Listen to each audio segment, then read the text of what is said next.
Yes. May I just request everybody at the back to kindly settle down, gentlemen? एक नम्र विनंती आहे सगळ्यांना की प्लीज तुम्ही सेटल व्हा म्हणजे मग आपण या पॅनल डिस्कशनला आणि पहिल्या डिस्कशनला आपण सुरुवात करू शकतो. Just a gentle request to everyone to kindly settle down. So once again, good afternoon and welcome back to the Maharashtra Business Conclave 2023, supported by World Trade Center and All India Association of Industries, powered by Ujjwala Havre Legacy, CEN Digital Private Limited, co-sponsored by Bellrise Industries, Pride Partner Naira Foundation, Health Partner Madhav Bagh, Gift Partners Nychem Solutions and Ram Bandhu, Media Partner Maharashtra Times, and the event wonderfully organized and executed by the Meeti Group. माझं नाव प्रसन्न संत आणि पुढचे जे 2-3 panel discussions आहेत ते मी तुमच्याबरोबर असीन, moderate करीन आणि आपण ह्या सर्व डिस्कशन्समध्ये भरपूर इन्व्हॉल्व होऊया, ॲक्टिव्हली पार्टिसिपेट करूया, प्रश्न तुम्ही विचारा आणि मग आपण ह्या पोस्ट लंच सेशनमध्ये आणखीनच धमाल करूया. एक किस्सा सांगतो कारण लंच टाईम नंतर जरा सेटल व्हायला 1-2 मिनटं लागतात. लंच टाईम नंतर काय व्हायचं की ॲज अ ट्रेडिशन मी आजीला फोन करतो. आजीचे 2 इन्स्ट्रक्शन्स असतात and they are contrasting instructions. पहिले ती म्हणते की तू किती जेवतोस हे मोजायचं नाही आणि नंतर मला विचारते किती पोळ्या खाल्ल्यास.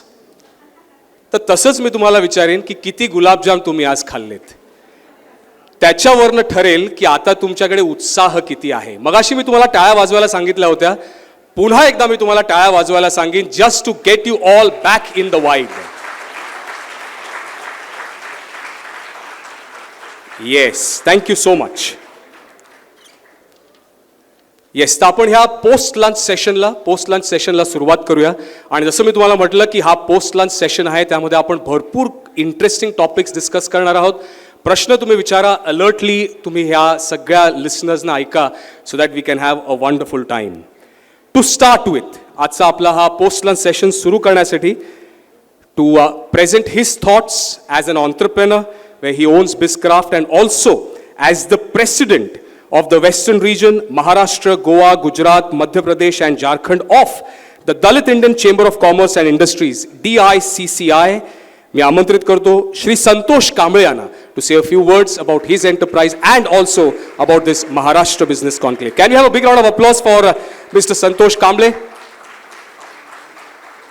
To welcome him and to present him a token of appreciation, may I request Mrs. Uttara Madam, the chairperson and managing director of the Meeti Group, to welcome Mr. Santosh Kamble by presenting him a token of appreciation and love on behalf of the Meeti Group and this wonderfully executed Maharashtra Business Conclave 2023.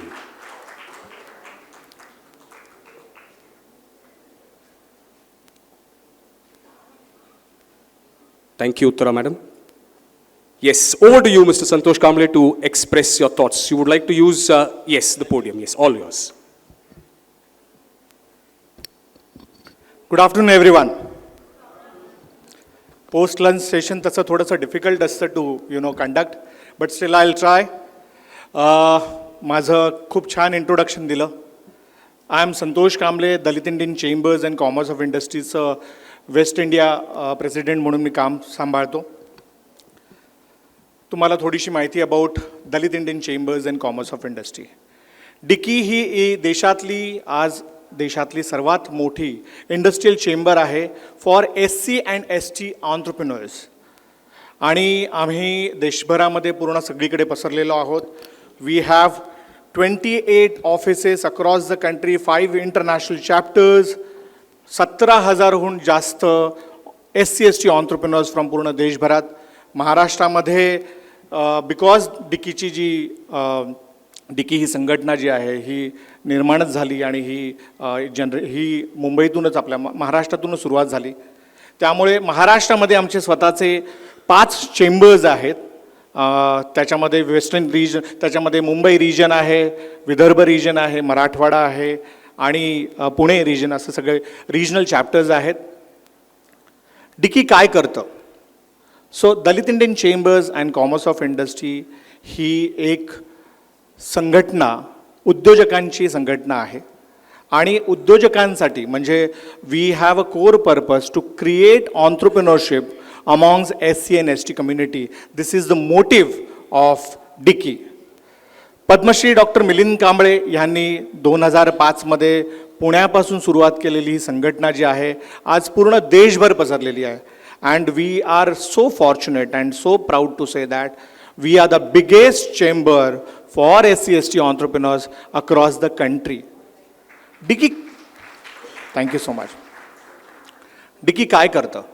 So आम्ही एक उद्योजकता म्हटलं तर मॅनेजमेंटच्या, म्हणजे आज सकाळपासून आपण मॅनेजमेंटच्या बऱ्याचशा गोष्टी ऐकतोय आणि बऱ्याचशा चॅलेंजेसबद्दल आणि बऱ्याचशा वेगवेगळ्या गोष्टींवरती आपण काम करतोय, वेगवेगळ्या गोष्टींवरती आपण ऐकतोय.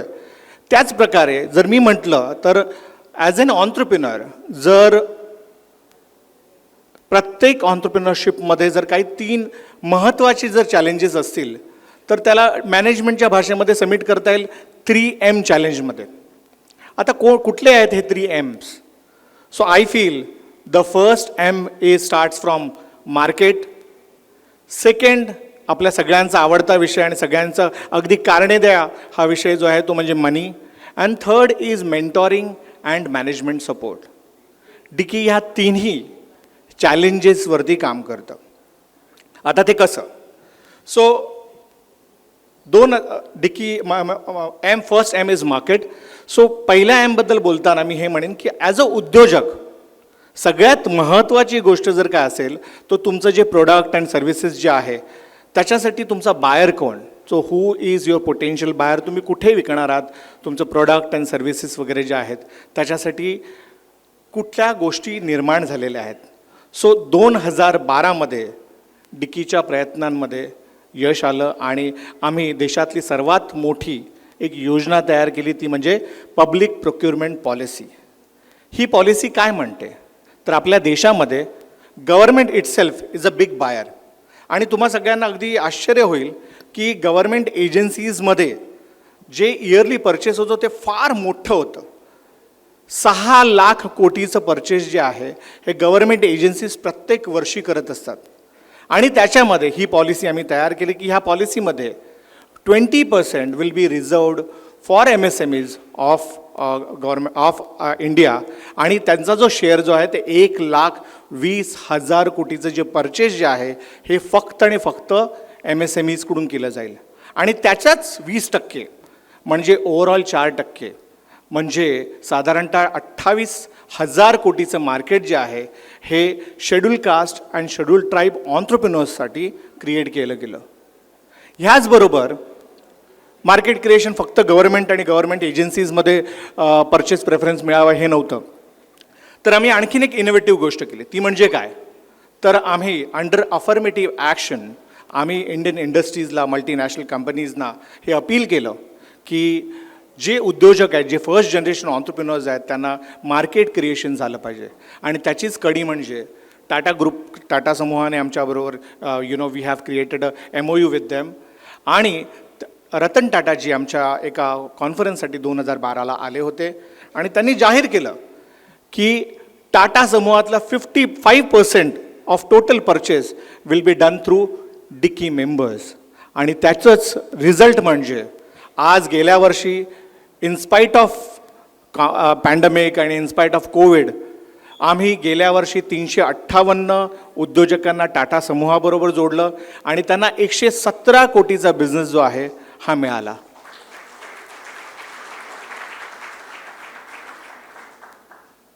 फार वेळ कमी आहे त्यामुळे अगदी संक्षिप्तात आणि अगदी ब्रीफमध्ये छोट्या छोट्या गोष्टींमध्ये तुम्हाला समजावतो. सेकंड M इज मनी. कोणालाही विचारावं तर बिझनेससाठी सगळ्यात महत्त्वाचं काय लागतं तर पैसे. आता हेही कारण जे आहे हे स्पेशली आम्ही बऱ्याचशा वेगवेगळ्या फायनान्शियल इन्क्लुजन स्कीम ज्या आहेत ते गव्हर्नमेंट ऑफ महाराष्ट्र आणि द एंटायर गव्हर्नमेंट ऑफ इंडियाबरोबर तयार केल्या. पूर्ण देशभरामध्ये सगळ्याच राष्ट्रांमध्ये, सगळ्याच स्टेट्समध्ये आमच्या इंडिव्हिज्युअल पॉलिसी, इंडस्ट्रियल पॉलिसीज आहे. आज आपण महाराष्ट्राचं फायनान्शियल कॅपिटल मुंबईमध्ये आहोत आणि महाराष्ट्राची स्वतःची सुद्धा जे मी तुम्हाला पब्लिक प्रोक्युरमेंट पॉलिसी जी केंद्राची सांगितली तशी सेम जी पॉलिसी जी आहे ती industrial department through government of महाराष्ट्राची सुद्धा आहे. आणि त्याच्यामध्ये सुद्धा MSME आणि SC ST ऑन्ट्रप्रिनर्स ह्या दोन्ही गोष्टींना प्राधान्य दिलं जातं. आता ह्याच्यानंतर what is the second M which is M. तुम्हा सगळ्यांना मी फायनान्शियलच्या बऱ्याचशा स्कीम सांगू शकतो, पण आता थोडक्यातच सांगतो. द फर्स्ट स्कीम इज मुद्रा योजना, आणि या सगळ्या योजनांमध्ये डिक्कीचा सहभाग आहे म्हणून तुम्हाला मी सांगतोय. So first scheme is Mudra. Mudra gives a support from 10,000 rupees to 10 lakh rupees. आणि त्याच्यानंतरची म्हणजे आम्ही अगदी सांगतो 10,000 रुपयापासून 15 कोटीपर्यंतच्या वेगवेगळ्या ज्या स्कीम्स आहेत त्या स्कीम्स डिकीने तयार केलेल्या आहेत. त्यातलं सगळ्यात पहिल्यांदा म्हणजे सीड कॅपिटलमध्ये मुद्रा योजना ही येते. मुद्रा योजनाचा सपोर्ट जो आहे तो 10,000 रुपयापासून 1 लाख रुपयापर्यंतचा सपोर्ट मिळतो, 10 लाख रुपयापर्यंतचा सपोर्ट मिळतो. सेकंड आणि फार महत्त्वाची स्कीम म्हणजे स्टँडअप इंडिया स्कीम. आता ही स्टँडअप इंडिया स्कीम काय आहे, तर आपल्या देशामध्ये 27 नॅशनलाइज बँका आहेत आणि त्यांचे 1.25 lakh branches across the country पसरलेले आहेत. ही स्कीम असं म्हणते की every branch has to support 1 SC/ST entrepreneur and 1 woman entrepreneur in general category by supporting them, by giving them loan up to 1 CR. अगदी 10 लाख रुपयापासून 1 कोटीपर्यंतचं हे. आणि हे कोणाला मिळतं, तर हे लोन ज्याच्याकडे म्हणजे जो अगदी कम्प्लिटली न्यू प्रोजेक्ट आहे, कम्प्लीट ग्रीन प्रोजेक्ट आहे, त्यांना हे लोन मिळतं आणि ह्याच्यासाठी कुठलंही तारण द्यावं लागत नाही. द बेस्ट पार्ट, आज आपली जी बँकिंग व्यवस्था जी आहे ही कोलॅटरल बेस व्यवस्था आहे. बट ह्या ज्या स्कीम्स मी तुम्हाला सांगतोय त्या कोलॅटरल बेस नाहीत. So when I am saying this, why I am taking this ownership of this stand up India scheme, Padmashri doctor Milind Kamble he is the principal architect for this scheme. आणि ही जी योजना जी आहे ही फक्त आणि फक्त डिक्कीच्या अथक प्रयत्नांमुळे ही आलेली आहे. आणि आजच्या मितीला 35,000 कोटीचं डिस्बर्समेंट जे आहे ते MSME सेक्टरमध्ये झालेलं आहे याच्यामध्ये. ह्याच्यानंतर नेक्स्ट स्कीम ती म्हणजे credit enhancement guarantee scheme for open and for SC/STs. For open it is up to 2 CR and for SC/ST entrepreneurs it is up to 5 CR. आणि त्याच्यानंतर त्याच्यापेक्षा मोठी म्हणजे जर ग्रोथ फंड म्हणायचं गेलं तर IFCI venture capital fund which gives you support from 50 lakh रुपयापासून 15 कोटीपर्यंतचा जो सपोर्ट जो आहे, जो ग्रोथ फंड आहे तो IFCI व्हेंचर कॅपिटल थ्रू केला जातो. आणि ह्याचं रेट ऑफ इंटरेस्ट जो आहे तो फक्त आणि फक्त 4% आहे. So these are the financial schemes जे आम्ही सुरुवात केल्या आहे. याचबरोबर बऱ्याचशा वेगवेगळ्या योजना आणि बऱ्याचशा वेगवेगळ्या योजनांचा अभ्यास करून आम्ही वेगवेगळे मॉड्यूल्स ऑन्टरप्रिनरशिपसाठी तयार केले. आज सकाळी आपण मेंटॉर आणि मेंटी असा सगळा आपण हे केलं. आम्ही 3 वर्षापासून स्पेशली मुंबई चॅप्टर्समध्ये सुद्धा हा मेंटॉर मेंटी प्रोग्राम जो आहे हा सुरुवात केला. काय आहे हा mentor mentee program? So it's like when your enterprise is just grown, म्हणजे it's just born baby. So तेव्हा आपल्याला एक वेगळ्या केअरची गरज असते. आणि जरी आपण सो कॉल्ड एज्युकेटेड असलो तरीसुद्धा बिझनेस एज्युकेशनमध्ये आपण फार नवशिके असतो. त्यामुळे आपल्याला कोणाचं तरी कंटिन्युअस मेंटॉरिंग सपोर्ट आणि कंटिन्युअस मेंटॉरिंग लागतं. सो मग आम्ही काय करतो तर अगदी 50,000 रुपयापासून 5 कोटीपर्यंतचे जे बिझनेस हाऊसेस आहेत त्यांचे सिलेक्टेड ऑन्टरप्रिनर्सला आम्ही घेतो आणि त्यांना मोठ्या मेंटॉर्स, त्यांना मोठ्या उद्योजक जे आहेत ज्यांचे टर्नओव्हर साईज 20 कोटी ते 25 कोटीपर्यंतचे आहेत ह्यांच्याबरोबर जोडतो. आणि we have created an answerable mechanism. As an entrepreneur तुम्ही कोणाला आन्सरेबल नसता, पण ते आन्सरेबल नसता म्हणून तुमच्याकडून चुका होतात. आणि म्हणूनच हे जे मेंटॉर मेंटी जो प्रोग्राम जो आहे त्याच्यामध्ये we try to eliminate these mistakes where in तुमचा सक्सेस जो आहे अगदी मी हे म्हणणार नाही अगदी गॅरंटेड आहे, बट तो थोडासा सुबक होऊ शकतो किंवा थोडासा इझी होऊ शकतो.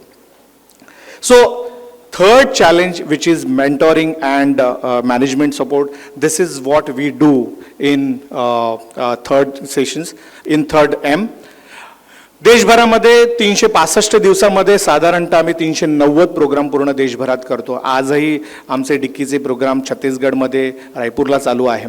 So why I am saying is this is because आज आपण पूर्ण दिवस we will talk about entrepreneurship आणि पण सकाळपासून बिझनेस कसे ग्रो करायचे, फार मोठे मोठे उद्योजक आपण ऐकले, फार मोठे इंडस्ट्री एक्सपर्ट्स ऐकले. सो डिकीने हे केलं आहे की डिकीने SC/ST उद्योजकांसाठी आणि वुमन ऑन्टरप्रिनर्स फॉर ऑब्वियस यांच्यासाठी कम्प्लिटली एक इकोसिस्टम तयार केले. So it's a forward and backward integration completely which is resulting की आज आमचं हे स्वप्न आहे की येत्या 4 वर्षांमध्ये आम्ही 1.25 लाख उद्योजक पूर्ण देशभरामध्ये स्टार्टिंग फ्रॉम SC आणि ST कॅटेगरीजमध्ये आम्ही उभे करणार आहोत. सो हे जे उद्दिष्ट जे आहे हे उद्दिष्ट फार मोठं आहे. बऱ्याचशा गोष्टी बऱ्याचशा योजना आणखीन आम्ही आणल्या. आणखीन एक छोटंसं उदाहरण देतो. आपल्या देशामध्ये 3 पेट्रोलियम कंपनीज आहेत. आज सकाळी दास ऑफशोरचे अशोक खाडेजी आले होते आणि ते सुद्धा आमचेच मेंबर आहेत, ते सुद्धा आमचेच मेंटॉर आहेत. सो ह्या 3 पेट्रोलियम कंपनीज ज्या आहेत IOCL, HPCL आणि BPCL ह्यांच्या हे जे त्यांच्या रिफायनरीजमध्ये जे LPG गॅस तयार करतात तो गॅस जो आहे तो पूर्ण देशभरामध्ये एका ट्यूब ट्रकने ट्रान्सपोर्ट होतो. हा ट्रक जो आहे हा 45 लाख रुपयाचा एक ट्रक असतो आणि आजच्या घडीला 26,700 गाड्या पूर्ण देशभरामध्ये हा जो लिक्विड गॅस जो आहे तो बॉटलिंग स्टेशनपर्यंत ट्रान्सपोर्ट करतात. आता जसं सगळ्याच टेंडर्समध्ये काही रिझर्वेशन असतं तसं या टेंडरमध्ये सुद्धा रिझर्वेशन होतं. But for an entrepreneur who is from schedule caste and schedule tribe family owning a 45 lakhs vehicle which is a speciality vehicle जे त्याच्याशिवाय आणखीन कुठल्या गोष्टीला काम करूच शकत नाही अशी व्हेकल विकत घेणं आणि नंतर त्याला टेंडरला बीड करणं was a tremendous difficult job.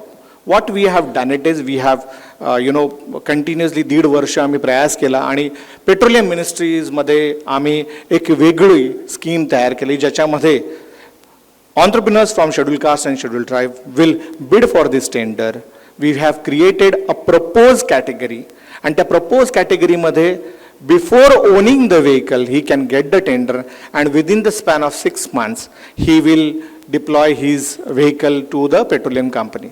आता हे एवढं मोठं उद्दिष्ट तयार तर झालं पण आता ह्याच्याबरोबर ह्याचं फायनान्स कसं होईल तर मग आम्ही एक्सक्लुझिव्हली बऱ्याचशा बँकांबरोबर MOU घेतले. त्यातला bank of Baroda, state bank of India आणि इंडियन बँक ह्या 3ही बँकांनी वेगवेगळे स्वतःचे असे टँकरेज स्कीम्स तयार केल्या आणि I can once again proudly say that फक्त महाराष्ट्रामध्ये 342 व्हेकल SC/ST ऑन्टरप्रिनर्सच्या लागल्या आणि सोबत देशभरामध्ये 3,000 एका वर्षामध्ये 3,210 SC/ST उद्योजक नवे तयार झाले ज्यांचं पॅन कार्ड सुद्धा नव्हतं.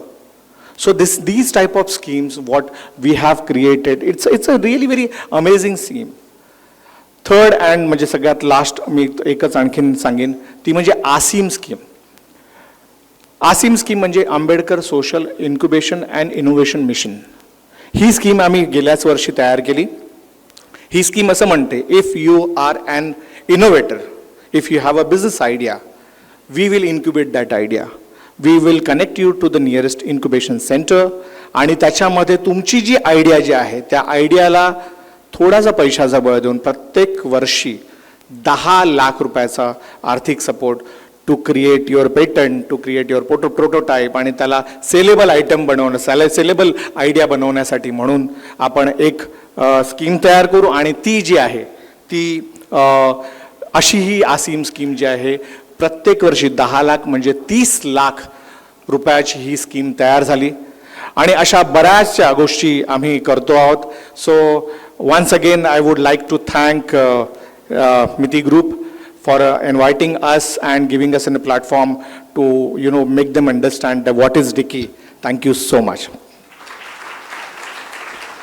Thank you, sir. May I request you to please take your seat. Thank you so much to Mr. Santosh Kamble. Zorda taya apan Mauzewa for those wonderful thoughts and that wonderful initiative and such wonderful plans that Dalit Indian Chamber of Commerce and Industries have. Okay, going ahead. आज आपण बघतो की investment किंवा गुंतवणूक प्रत्येकाला investor बनायचं आहे, प्रत्येकाला काहीतरी नवीन सुरुवात करायची आहे. आज स्टार्टअप्स आहेत, इन्क्युबेटर्स म्हणून एक नवीन नाव आलेलं आहे, व्हेंचर कॅपिटलिस्ट आलेले आहेत. टीव्हीवर अनेक असे कार्यक्रम येतात जिकडे प्रत्येकाला काहीतरी नवीन सुरुवात करायची आहे. पण as they say to make a start there has to be a beginning and to make a beginning you need someone to give you expert advice on. आणि म्हणूनच आजचा आपला पुढचा विषय आहे इन्व्हेस्टर मीट. आणि ह्या इन्व्हेस्टर मीटमध्ये तुमच्या सगळ्यांशी संवाद साधण्यासाठी आपल्याबरोबर आहेत एक venture capitalist and I think a multi-dimensional personality. Director and designated as Vice Chairman of iFlex Solutions. His educational qualifications range from BCom, ACA, FCS, AICWA, the CEO of India Operations and CFO of iFlex Solutions Limited India. Worked in the software industry since 1987, which is about 36 years till today. In 1993, joined as the Chief Financial Officer of iFlex Solutions Limited India for its global operations. In 1997, as the Chief Executive Officer India Operations, in addition to being the CFO. Let's give a big round of applause and welcome at this Maharashtra Business Conclave, Mr. Deepak Ghaisas. Sir, may I request you to kindly come up on the dais. आणि मी विनंती करीन उत्तरा मोने madam ह्यांना की आपण स्वागत करूया ते श्री दीपक घैसा सरांचं by presenting him a token of appreciation and love on behalf of the Miti group and the Maharashtra business conclave 2023. Keep the claps going ladies and gentleman, keep the claps going.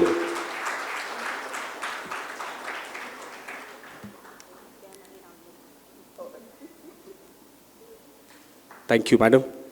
आणि नॉर्मली म्हणतो की आता व्यासपीठ तुमचं आहे, पण सर तुमच्यासाठी म्हणेन द पोर्टफोलिओ इज युअर्स.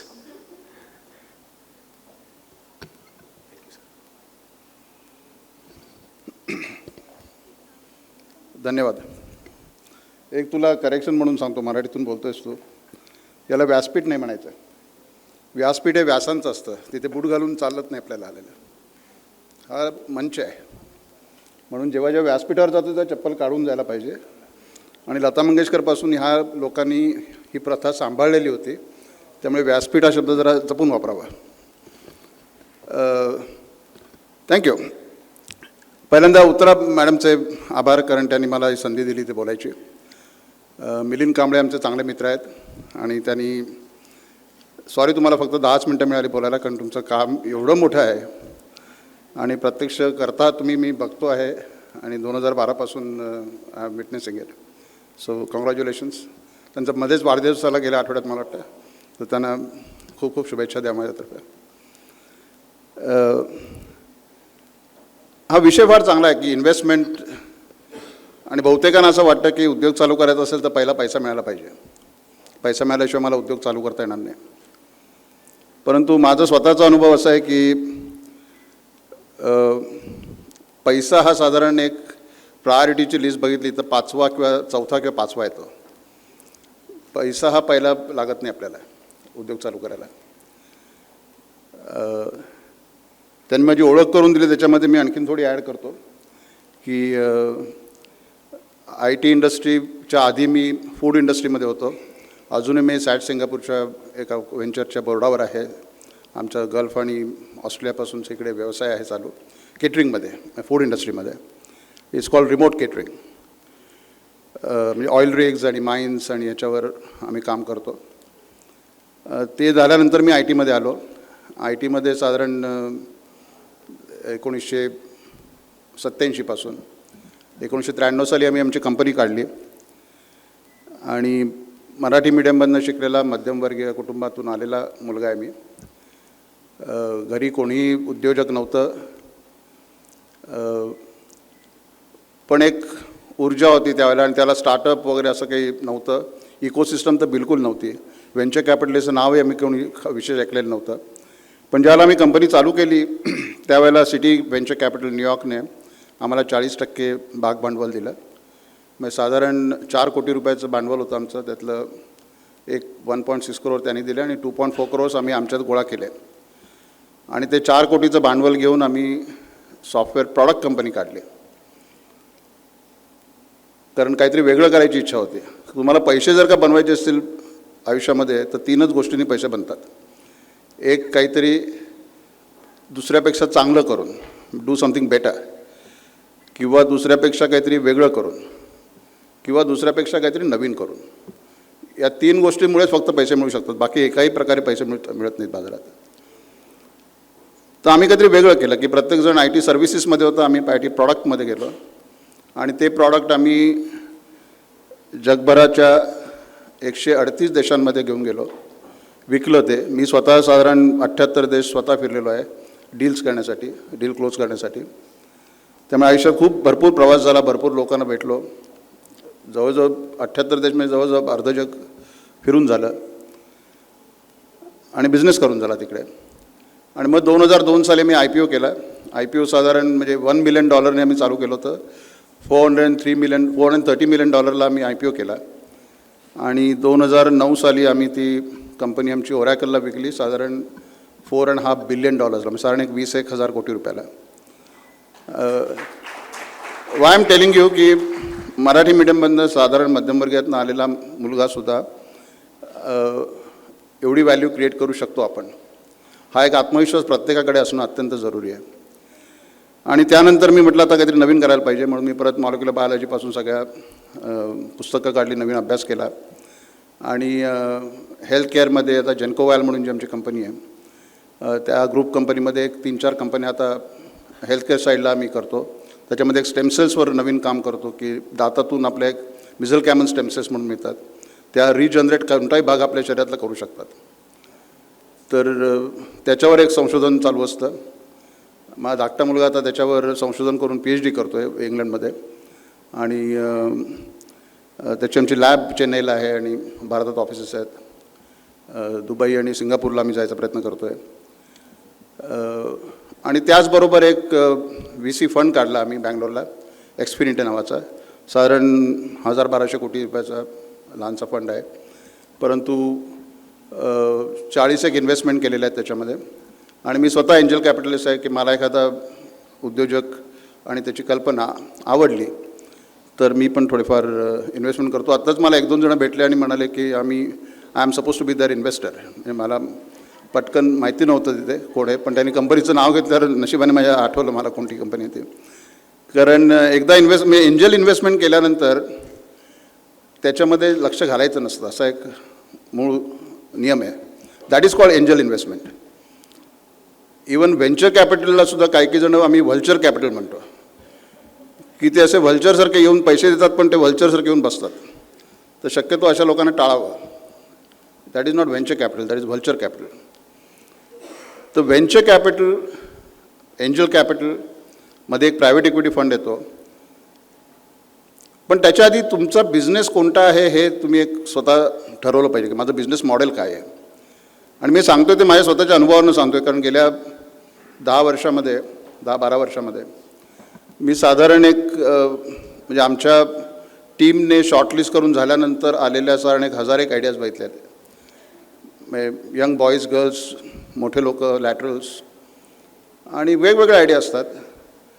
परंतु प्रत्येक फंडाचं एक उद्दिष्ट असतं. त्यामुळे आपल्याला जर का पैसे पाहिजे असेल आपल्या उद्योगाकरता, तर त्या फंडाचं उद्दिष्ट काय आहे ते आपल्याला समजलं पाहिजे. उदाहरणार्थ आमचा जो फंड आहे तो आम्ही डीप टेक्नॉलॉजीमध्ये B2B जर का तुमचा बिझनेस असेल तरच त्याला फंडिंग करतो. म्हणजे B2C असेल तर करत नाही, टेक्नॉलॉजी वापर नसेल त्याच्यामध्ये तर करत नाही. म्हणजे तुम्ही उद्या लाडू चकल्या बनवून विकायचा प्रयत्न करता, तो आमचा फंड नाही त्याला. आमचं तिकीट साईजही ठरलेला असतो, त्यामुळे प्रत्येकाचा तिकीट साईज किती माहिती पाहिजे. सॉरी, मी टायमिंग लावायला विसरलो, मी टायमिंग नव्हतो. मला मॅडमने सांगितलं की 25 मिनिटाच्या वरती बोलू नका.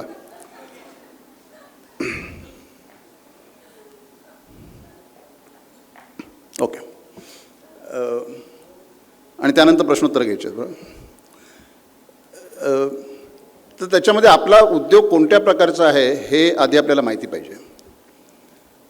कारण आम्ही आमच्याकडे येताना जेव्हा विचार करतो एखाद्या बिझनेसचा फंडिंग करता, त्याला तो बिझनेस काय आहे हे जाणून घ्यायची आम्हाला इच्छा असते. आम्ही पॉवर पॉईंटवर प्रेझेंटेशन घेत नाही, कारण पॉवर पॉईंट माझ्या मते हे इनोव्हेशनला मारक असतं.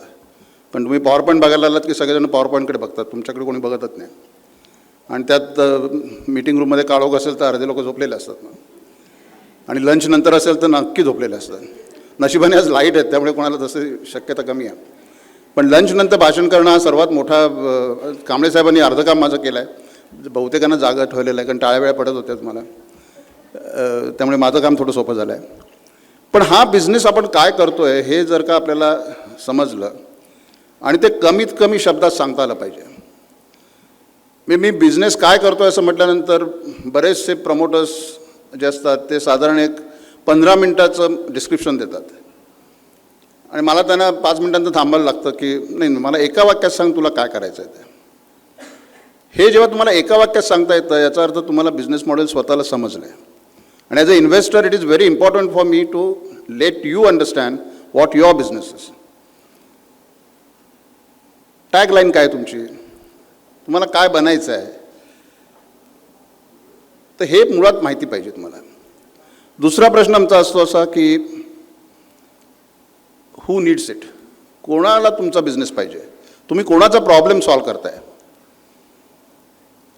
कारण हल्ली प्रत्येकजण आपापल्या धंद्याला स्टार्टअप म्हणतं आणि स्टार्टअपची तशी काही डेफिनेशन वगैरे दिलेली नाही आहे कोणी. पण माझ्या मते आत्ताच्या जगामध्ये जेव्हा आपण इकोसिस्टम आणि स्टार्टअपचा एन्व्हायरमेंट म्हणतो त्याच्यामध्ये स्टार्टअपचा मूळ अर्थ हा तुम्ही कोणाच्या तरी प्रॉब्लेम सॉल्व्ह करताय आणि जेवढा प्रॉब्लेम मोठा असेल तेवढी तुमचं सक्सेस मिळायची शक्यता जास्त आहे. जेवढा प्रॉब्लेम लहान असेल तेवढा सक्सेस मिळायची शक्यता कमी आहे. म्हणजे कफ परेडमधली टॅक्सी सेवा याच्यावर जर का तुम्हाला काही सोल्युशन द्यायचं असेल ॲप बेस्ड तर मग तेवढ्यापुरतंच लहान प्रॉब्लेम झाला आहे. पण आता तुम्ही सगळ्यांनी redbus.com म्हणून कंपनी ऐकली असेल. मी त्या माणसाला अहमदाबादचा माणूस आहे, हैदराबादला राहणारा, त्याला मी पहिल्यापासून बघतो आहे, कंपनी चालू केली त्यापासून. त्याचा प्रॉब्लेम काय होता की तो अहमदाबादहून हैदराबादला जेव्हा सुट्टीवर जायचा तेव्हा त्याला बसने जाताना कुठेही बुकिंग करता यायचं नाही. की विमानाचं बुकिंग करतो, रेल्वेचं बुकिंग करतो, तसं बसचं करता यायचं नाही. त्यामुळे त्याला 6 वेळा तिथे थांबायला लागायचं मध्ये मध्ये. ही त्याची अडचण होती. नंतरच्या लक्षात आलं की आयएममधल्या बहुतेक सगळ्यांचं ही अडचण आहे. आणि मग त्याला कळलं की भारतामध्ये सगळ्याच लोकांची बसची अडचण आहे की कोणाला तिकीटं बुक करता येत नाही, की मला हॉपिंग जर का जायचं असेल तर मला हे तिकीट बुक करता येत नाही. म्हणून त्याच्यावर बेस त्याने ॲप तयार केलं आणि आज त्याची value Marathi is a unicorn. So त्याची $1 बिलियन वरती आता व्हॅल्यू झाली आहे. कारण त्याने प्रॉब्लेम सॉल्व्ह करायचा प्रयत्न केला आणि त्याच्याकरता त्याने टेक्नॉलॉजीचा वापर केला.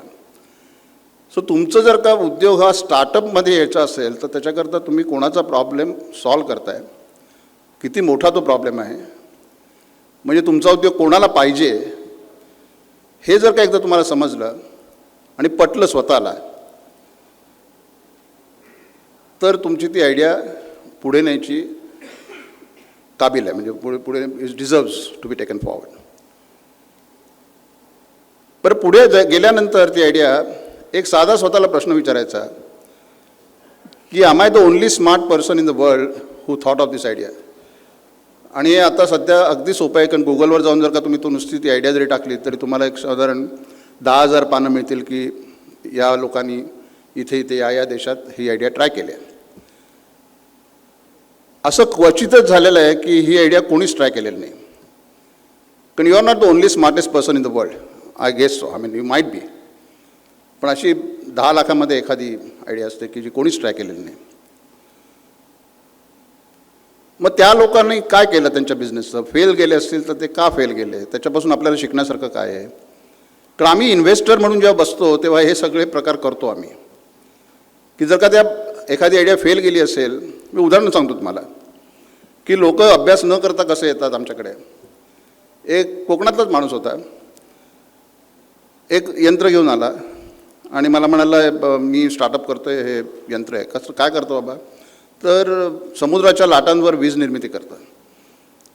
आणि म्हणून त्याने एक व्हिडिओ पण आणला होता त्याचा की त्याने ते दापोलीच्या समुद्रात असं ते मशीन धरलं आणि लाटा आल्यावर तो वरचा लाईट लागला. म्हटलं कमर्शियली फिजिबल आहे का. हो म्हणाला कमर्शियली फिजिबल आहे. कुठे कळलं तुम्हाला, कसं कळलं. म्हटलं अशा प्रकारचे साधारण 1000 प्रयोग आत्तापर्यंत जगभरात झालेले आहेत, म्हणून त्याला गुगलवर काढून मी ते दाखवून दिलं. आणि दिस इज कमर्शियली अनफिजिबल. हे शक्यच नाही आहे कमर्शियली व्हॅल्यू होणं. वीज निर्मिती होते माहिती आहे आपल्याला,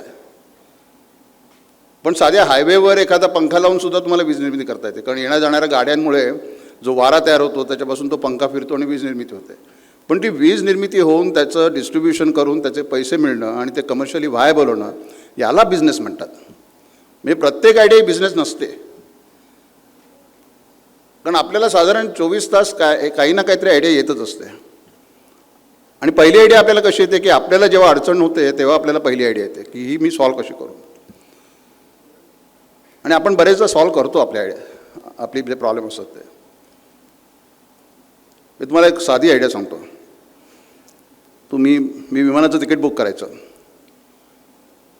तर मला समजा 17 तारखेला बँगलोरला जायचं आहे. तर मी 17 तारखेचं बँगलोर बघितलं की हमखास मला भाव जास्त मिळायचा. हे कोणाला सांगू नका तुम्ही, हे अल्गोरिथम आहे. तर 17 तारखेचं जास्त मिळायचं मला तिकिटाचा भाव. मी काय गंमत केली की पहिल्यांदा 14 तारखेचं विचारलं आणि त्यांनी भाव दिला आणि मी काहीच केलं नाही. मग 18 तारखेचं विचारलं, परत त्याने भाव दिला आणि चढाव होता, काहीच केलं नाही. आणि मग पटकन जाऊन मी 17 तारखेचं बुक केलं, मला कमी रेट मिळाला. कारण the system knows that you need this particular system knows that you need to go on 14th or 18th. It assumes that you don't have to go on 17th, you are just checking it. But this is how you can beat the AI or artificial intelligence. किंवा साधी तुम्ही ॲमेझॉनवर बरेच जण खरेदी करत असाल, तर एखादी तुम्हाला गोष्ट आवडली तर लगेच खरेदी करू नका, किती डिस्काउंट असलं तरीसुद्धा. ते कार्टमध्ये ठेवून द्या आणि 8 दिवसांनी बघाल तर तुम्हाला 10% आणखीन डिस्काउंट मिळतं, आणखीन 8 दिवसांनी 10% आणखीन डिस्काउंट मिळतं. You won't believe. पण ह्याच्या बेसिसवर एखाद्याने ॲप तयार केलं आहे आणि त्याचा बिझनेस चांगला चालला आहे की ते ॲप हे स्क्रेप करतं सगळ्या साईट्सवरनं एखादा भाव आणि ते कार्टमध्ये ठेवून देतं आणि पुढचं डिस्काउंट आल्यावर तुम्हाला सांगतं की आणखीन 10% डिस्काउंट मिळतं. आणि आता नवीन जनरेशन जे आहे हे कोणत्याही ब्रँडवर हे लॉयल नाही आहे. They are loyal to the price point. आणि त्या प्राईस पॉईंटवर तुम्हाला जर का मिळवायचं असेल, point I am making is की हा प्रॉब्लेम आहे तर याचं हे सोल्युशन आहे. आणि हे सोल्युशन जर का तुम्हाला मिळत असेल तुमच्या आयडियामधनं, तुम्ही टेक्नॉलॉजीचा वापर करू शकत असाल आणि त्याच्यापासून तुम्ही काही व्हॅल्यू जनरेट करू शकत असाल, तर तुम्हाला फंडिंग सहज मिळतं. आम्ही जेव्हा उद्योग चालू केले त्यावेळेला मी म्हटलं तसं व्हेंचर कॅपिटल हा प्रकार नव्हता. नशिबाने आम्हाला तो मिळाला. पण आय कॅन गॅरंटी यू आज मार्केटमध्ये एवढे पैसे आहेत की मनी इज चेसिंग द आयडियाज. आमच्याकडे पैसे भरपूर आहेत फंडमध्ये सुद्धा, पण आम्हाला चांगले आयडियाज मिळत नाहीत. आणि त्या चांगल्या आयडियांच्या शोधात आम्ही कॉन्स्टंटली असतो की एखादी चांगली आयडिया मिळाली तर त्याच्यावर. आणि एवढे सगळे पॅरामीटर वापरूनसुद्धा जेव्हा आम्ही फंडिंग करतो, आता जे 30 फंडिंग आहेत आमच्याकडे, ते सगळे 30 यशस्वी झाले आहेत का नाही, साधारण 60 ते 70% यशस्वी होतात. त्यातले 4-5 युनिकॉर्न होतात. युनिकॉर्न म्हणजे $1 बिलियन वरती व्हॅल्युएशन जातं. आणि काही फेल होतात. आणि म्हणून तो पोर्टफोलिओ तयार करायचा असतो. म्हणून आम्ही तो पोर्टफोलिओ तयार करतो की समजा आम्ही जर का 1000 कोटी रुपये गुंतवले तर काही लोक फुकट जातील, ते राईट ऑफ करायला लागतील. पण काही जण मला 25 टाईम 30 टाईम 40 टाईम रिटर्न देतील. आणि ओव्हरऑल मला साधारण 35-40% परतावा मिळेल आणि माझ्या इन्व्हेस्टर्सना फायदा होईल त्याचा, आणि आम्हालाही फायदा होईल अर्थात. तर त्यामुळे फंडिंग जे होतं ते तुमच्यावरच्या प्रेमामुळे होतं असं नाही. तर इन्व्हेस्टरला आपला पैसा कधी लवकर मिळेल हे जेव्हा समजतं आणि त्याची खात्री वाटते त्याला, तेव्हाच तो पैसे गुंतवतो. बरं, कोणाकडे जायचं? तर मिळेल त्या इन्व्हेस्टरकडे जायचं नाही. जसं मी तुम्हाला म्हटलं, व्हर्च्युअल कॅपिटल हे बाजूलाच ठेवा तुम्ही. पण आपली गरज किती आहे आणि त्या माणसाचं तिकीट साईज किती आहे, तर त्याचे ग्रेडेशन्स असे आहेत. पहिल्यांदा नेहमी आपला उद्योग चालू करताना we expect you to put your own money, म्हणजे फ्रेंड्स, रिलेटिव्ह, स्वतःचे पैसे. आता माझ्या ज्या मी 4 कंपन्या चालू केल्या त्याच्यामध्ये माझे जे 4 CEO आहेत प्रत्येक कंपनीचे, मला पैसे पाहिजे होते असं नाही, पण मी प्रत्येकाला थोडे पैसे आणून टाकायला सांगितले. याचं कारण काय, your skin must be in the game. म्हणजे उद्या हे पैसे राईट ऑफ करायची वेळ आली तर घरी त्याची बायको ओरडली पाहिजे त्याला, मग त्या भीतीने तरी त्याने हा धंदा व्यवस्थित चालवायला पाहिजे. So we expect you to put some money. So put your skin in to game, that is important. त्यानंतर तुम्ही एंजल कॅपिटलिस्टकडे जाता की जिथे रिक्वायरमेंट साधारण 50 लाख ते 2 कोटीपर्यंत असते. आता मी एंजल कॅपिटल इन्व्हेस्टमेंट करतो तेव्हा मी विचार कसा करतो की एखादी आयडिया मला आवडली, त्याच्यामध्ये काहीतरी हायटेक, काहीतरी वेगळं करायचा प्रयत्न केला आहे, त्याच्यापासून व्हॅल्यू क्रिएट होऊ शकते. मी उदाहरण सांगतो तुम्हाला, हे टेक्निकल आहे थोडंसं पण सांगतो. बायोकेमिस्ट्रीमध्ये जेव्हा तुम्ही एन्झाईम वापरता बल्क ड्रग मॅन्युफॅक्चर करण्यासाठी, त्या एन्झाईमची एक प्रॉडक्टिव्हिटी असते. तर ती प्रॉडक्टिव्हिटी साधारण 40% असते बल्क ड्रग तयार करताना. तर हे बँगलोरचे टेक्नॉलॉजीमधले लोक आहेत, यंगस्टर्स आहेत, 2 मुलं आणि 1 मुलगी आहे. त्यांच्या डोक्यात काय विचार आला की जर का कम्प्युटरचा वापर करून, नंबर क्रंचिंग करून, डेटा वेअरहाऊसिंग वापरून जर का या enzyme which is a biochemistry याचं DNA स्ट्रक्चर जर का मी मांडलं आणि त्या DNA स्ट्रक्चरचं परमिटेशन कॉम्बिनेशन करून जर का नवीन सिक्वेन्स तयार केला की या नवीन सिक्वेन्सचा उपयोग हा प्रॉडक्टिव्हिटी वाढवण्याकडे होऊ शकतो. आणि त्यांना असं वाटलं, पहिल्यांदा त्यांनी करायचा प्रयत्न केला लॅबमध्ये आणि तेव्हा ते आमच्याकडे आले होते. आम्ही त्यांना पैसे दिले.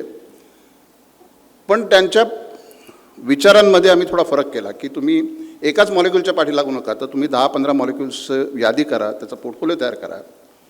ही साधारण 2 वर्षापूर्वीची गोष्ट आहे. आज आमच्याकडे त्यातले 4 मॉलिक्यूल तयार आहेत. त्यातले 2 मॉलिक्यूल ॲज वी टॉक आम्ही 2 फार्मास्युटिकल कंपन्यांना विकले आहेत. एक युरोपमध्ये विकला जातो आहे आणि एक अमेरिकेत विकला जातो आहे आणि त्याच्यापासून साधारण $40 ते $50 मिलियन मिळतील. कारण ही बौद्धिक संपदा आहे याच्यामध्ये. पण हा त्यांना जर का गायडन्स मिळाला नसता तर कदाचित त्यांचं टेक्निकल नॉलेज, आणि मी जेव्हा माझ्या कंपनीचं नाव जेन्कोवॅल सांगतो तर जेन्कोवॅलचा अर्थ जनरेटिंग कंपॅनियन व्हॅल्यू, की या सायंटिफिक कम्युनिटीच्या लोकांना व्हॅल्यू क्रिएट करण्यासाठी बरोबर घेऊन मार्केटमध्ये जाणं, दॅट इज कॉल्ड जेन्कोवॅल. तर तो तिकीट साईज किती असतो एंजल कॅपिटलिस्टचा? साधारण 50 लाख ते 2 कोटी मी सांगितलं तसं. बरं तुमची रिक्वायरमेंट जास्त असेल त्याच्यापेक्षा, किंवा पहिल्यांदा एंजल कॅपिटलचं पहिले स्वतःचे पैसे टाकले, मग एंजल कॅपिटलचे पैसे घेतले, then we come to the next round which is a private equity round. आणि प्रायव्हेट इक्विटी राऊंड साधारण $1 to $2 मिलियन किंवा $3 मिलियन, म्हणजे साधारण 8 कोटी रुपयापासून 25 कोटी रुपयापर्यंत. बरं हे पैसे एकाच वेळी आम्ही देत नाही कोणी, आम्ही ट्रान्चेसमध्ये देतो की तुम्ही हे अचीव केलं तर तुम्हाला पुढचं मिळेल. तुमची प्रोजेक्शन दाखवा, प्रोजेक्शनमध्ये जर का हे 6 महिन्यांनी अचीव केलं तर तुम्हाला पुढचं मिळेल, पुढच्या 6 महिन्यात अचीव केलं तर त्या पुढचं मिळेल. पण आमची टोटल कमिटमेंट ही साधारण $3 मिलियन पर्यंत असते. So that is PE fund. After that we go to venture capital. म्हणजे एंजल कॅपिटलिस्ट जो असतो त्याला त्याचे रिटर्न कधी मिळतात की जेव्हा व्हेंचर कॅपिटलिस्ट पैसे टाकतो तेव्हा तो एंजल कॅपिटलिस्ट स्वतःचे शेअर त्याला विकतो आणि साधारण एक 4 ते 5 पट 10 पट depending on how much success you get. PE फंडला एक्झिट हवा असेल आम्हाला जेव्हा, तो आयदर IPOमधनं मिळतो किंवा मोठा एखादा VC फंड देऊन घेतो त्यावेळेला. मग VC फंडची तिकीट साईज किती असतो? तो $25 मिलियन पुढे चालू होतो. $25 मिलियन ते साधारण $100 मिलियन $200 मिलियन की त्याला बिझनेस खूप मोठा झालेला असतो आणि त्या मोठ्या बिझनेसकरता जे जास्त पैसे लागतात पुढच्या स्टेज करता ते VCकडे मिळतात. त्यामुळे तुमचा बिझनेस जर का सुरू करणार असाल तुम्ही तर पहिले स्वतःचे पैसे टाका, मग एंजल कॅपिटलिस्ट शोधा, मग PE फंडाकडे जा, मग VCकडे जा आणि मग IPO करा. सो हा एक फंडिंगचा पूर्ण प्रवास आहे तुमचा उद्योगातला.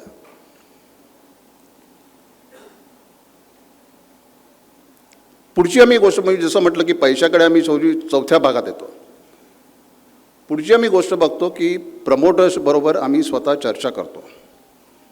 May be talk heart to heart, eye to eye talk, की हा माणूस कोणी असेल, मुलगा असेल, मुलगी असेल, पुरुष असेल, बाई असेल, किती कॉन्फिडंट आहे स्वतःच्या बिझनेसबद्दल, कन्व्हिक्शन किती आहे त्यांचं स्वतःच्या आयडियामध्ये, उद्योगामध्ये. माझ्या मते हे बघणं अत्यंत महत्त्वाचं असतं. कारण कितीही चांगली आयडिया असली आणि जर का तुमची प्रमोटरचं कन्व्हिक्शन नसेल तर ती आयडिया नक्की फेल होते. पण आयडिया ॲव्हरेज असली आणि प्रमोटरचं कन्व्हिक्शन खूप चांगलं असलं तर ती आयडिया यशस्वी व्हायची शक्यता असते. So your own conviction. Next step we look at is the team that you build. कारण आम्ही एका माणसाला बघून, एका माणसाकडे बघून पैसे देऊ शकत नाही. कारण उद्या त्या माणसाला काही झालं तर पैशाचं आमच्या काय होणार. So we require the team. So तुम्ही स्वतःची टीम बांधणं जरुरी आहे. आता उत्तरा मॅडमनी स्वतःची कंपनी काढली आहे, पण मी तर त्यांची टीम बघतोय. So I am very happy to see the team first time. आणि पहिलं मला ग्रीट करायला त्यांचा मुलगा आला. So she has a succession plan also. So this is how we evaluate a business, right. So तुमचा सक्सेशन प्लॅन काय आहे, तुमची टीम काय आहे, तुमच्या टीममध्ये सिंक्रोनायझेशन किती आहे, प्रत्येकाचं कन्व्हिक्शन तेच आहे की नाही, त्याच्यामध्ये आणखीन काही कॉन्फ्लिक्ट नाही आहेत ना. त्यांच्याशी आम्ही सेपरेटली बोलतो टीमशी. आणि then when we come to know that yes this is a good team, a good idea, something better or something different or something new, and then we give the fund. So that is how the funding comes. आणि मी जसं म्हटलं तसं की प्रत्येक फंडाचं एक Ethos असतो, त्यांचं एक कल्पना असते की आम्ही कोणाला फंडिंग करणार. सो तुमचा व्यवसाय काय आहे त्याप्रमाणे कोणता फंड पैसे देऊ शकतो हे बघा तुम्ही आधी. कारण बरेच लोकांचं असं होतं माझ्या अनुभवामध्ये की तुम्ही चुकीच्या फंडाला अप्रोच करता आणि 3-4 फंडांकडे गेल्यानंतर तुमच्या लक्षात येतं की आपल्याला पैसे मिळत नाही आहेत. आणि पैसे मिळत नाही त्याचं कारण तुमचा आयडिया वाईट आहे असं नाही आहे, तर त्याचं कारण मुळात आहे की तुम्ही चुकीच्या फंडाकडे गेला आहेत. हा फंड तुम्हाला कधीच पैसे देऊ शकणार नाही. ते नमस्कार. नाही. सो जेव्हा तुम्हाला एखादा चांगला फंड मिळतो तेव्हा त्या फंडाकडे तुम्ही जा. जेव्हा बरेच जण मला असं विचारतात की इक्विटी कधी द्यायची, डायल्युशन किती करायचं, कंट्रोल किती आपला सोडायचा. तर आम्ही जेव्हा VC फंडिंग करतो त्यावेळेला आम्ही साधारण मॅक्झिमम 20% ते 30% आमचं कॅपिटल ठेवतो, कमीत कमी 5 ते 10%. कारण का, तर प्रमोटरला ओनरशिप वाटली पाहिजे. He should feel that he owns the company. उद्या मी एवढं फंडिंग केलं आणि 90% जर का माझ्याकडे घेतले तर मग तर प्रमोटरने चालवण्यात काही अर्थ नाही. त्याला इन्सेंटिव्ह नाही आहे काही, त्याला श्रीमंत बनायचं आहे म्हणून तो आला आहे तिथे, व्हॅल्यू क्रिएट करायची आहे. So we will not go beyond 30%. We will ensure की 10 ते 15% टीम करता शेअर्स आहेत. So these are basic parameters की हे तुम्हाला समजले पाहिजेत की जे इन्व्हेस्टर कायम तुमच्याकडे बघत असतो. आणि मग तुमच्याकडे साधारण 51% जर का ठेवले त्याचा अर्थ तुमचा कंट्रोल आहे पूर्ण कंपनीवर, आणि तो कंट्रोल असणं महत्त्वाचं आहे. सो हे शेअर होल्डिंगचा पॅटर्न झाला आहे. मग बरेच जण विचारतात आम्ही इतर इन्स्ट्रुमेंट्स काय वापरू शकतो फंडिंग करता. तसं तुम्ही म्हणालात आता मगाशी मुद्रा किंवा बँकांचं, ही लोन्स झाली. पण जेव्हा तुमचा बिझनेस आयडिया स्टेजला असतो तेव्हा रिस्क जास्त असते. त्यावेळेला तुम्हाला कोणी लोन देणार नाही, कारण त्याला कोलॅटरल पण लागतं. आणि सिम्पल रूल फायनान्समधला असा आहे की हाय रिस्क हाय रिवॉर्ड. जेवढं रिस्क जास्त असते तेवढा रिवॉर्ड जास्त मिळतो, पण ते पैसे राईट ऑफ करायची शक्यता पण खूप असते. आता मी जेव्हा फंड चालू केले तेव्हा आम्हाला जे इन्व्हेस्टर, माझे बरेचसे मित्र आले आणि म्हणाले की तू फंड चालू करतोस तर मी पैसे टाकतो. म्हटलं टाकू नकोस. कारण मी जेव्हा 10 कोटी रुपये टाकतो तेव्हा 10 कोटीची मला व्हॅल्यू वर्सेस तुझी 10 कोटीची व्हॅल्यू याच्यामध्ये खूप फरक असू शकतो. तुझ्याकडे जर का 50 कोटीचं त्यानंतर ते 10 कोटी तू माझ्याकडे देतो आहेस तर ती इज व्हेरी हाय रिस्क. तुझ्याकडे 1000 कोटी आहेत त्यातले 10 कोटी देतो आहेस तर तू राईट ऑफचा करू शकतोस ते. आणि मी शक्यतो माझ्या मित्रांकडनं माझ्या फंडाकरता पैसे इन्व्हेस्टर म्हणून घेत नाही. याचं सिम्पल कारण असं आहे की जे माझ्या मेंटॉरने मला सांगितलं होतं की पैसे उद्या मिळाले त्याचे 10 कोटीचे 100 कोटी झाले तर येऊन थँक्स देणार नाही कोणी, पण 10 कोटी राईट ऑफ करायला आले तर शिवाय द्यायला येईल मात्र. So you lose money and you lose friendship both, which is not a good idea. म्हणून एंजल कॅपिटल म्हणून सुद्धा जेव्हा मित्रांकडनं किंवा नातेवाईकांकडनं पैसे घ्याल तेव्हा तेवढं एक लक्षात ठेवा की कारण हल्ली नातेसंबंध खूप कमी असतात.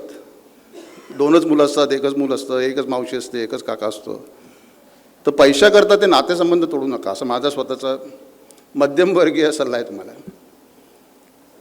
कारण हे अतिशय महत्त्वाचं आहे आयुष्यात. धंदा येतो जातो, वरती येतो खालती येतो, नाती कायम ठेवली पाहिजेत आणि ती पैशाकरता तुटून येत.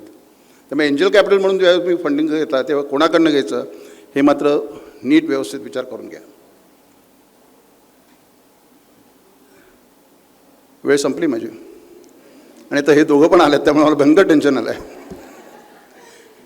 आज सांगण्यासारखं बरंच आहे, परंतु एक मी तुम्हाला साधारण 2 गोष्टी सांगतो की आयडियाज कशा येतात आणि फंडिंग कसं होतं ते. तर आत्ता म्हणजे परवाच झालेली गोष्ट आहे आमच्या इन्क्युबेशन सेंटरमध्ये. तुम्ही इन्क्युबेटरबद्दल पण बोललात, तर मी साधारण 6 इन्क्युबेटरशी निगडीत आहे. मी IIT कानपूरच्या गव्हर्निंग बोर्डावर आहे.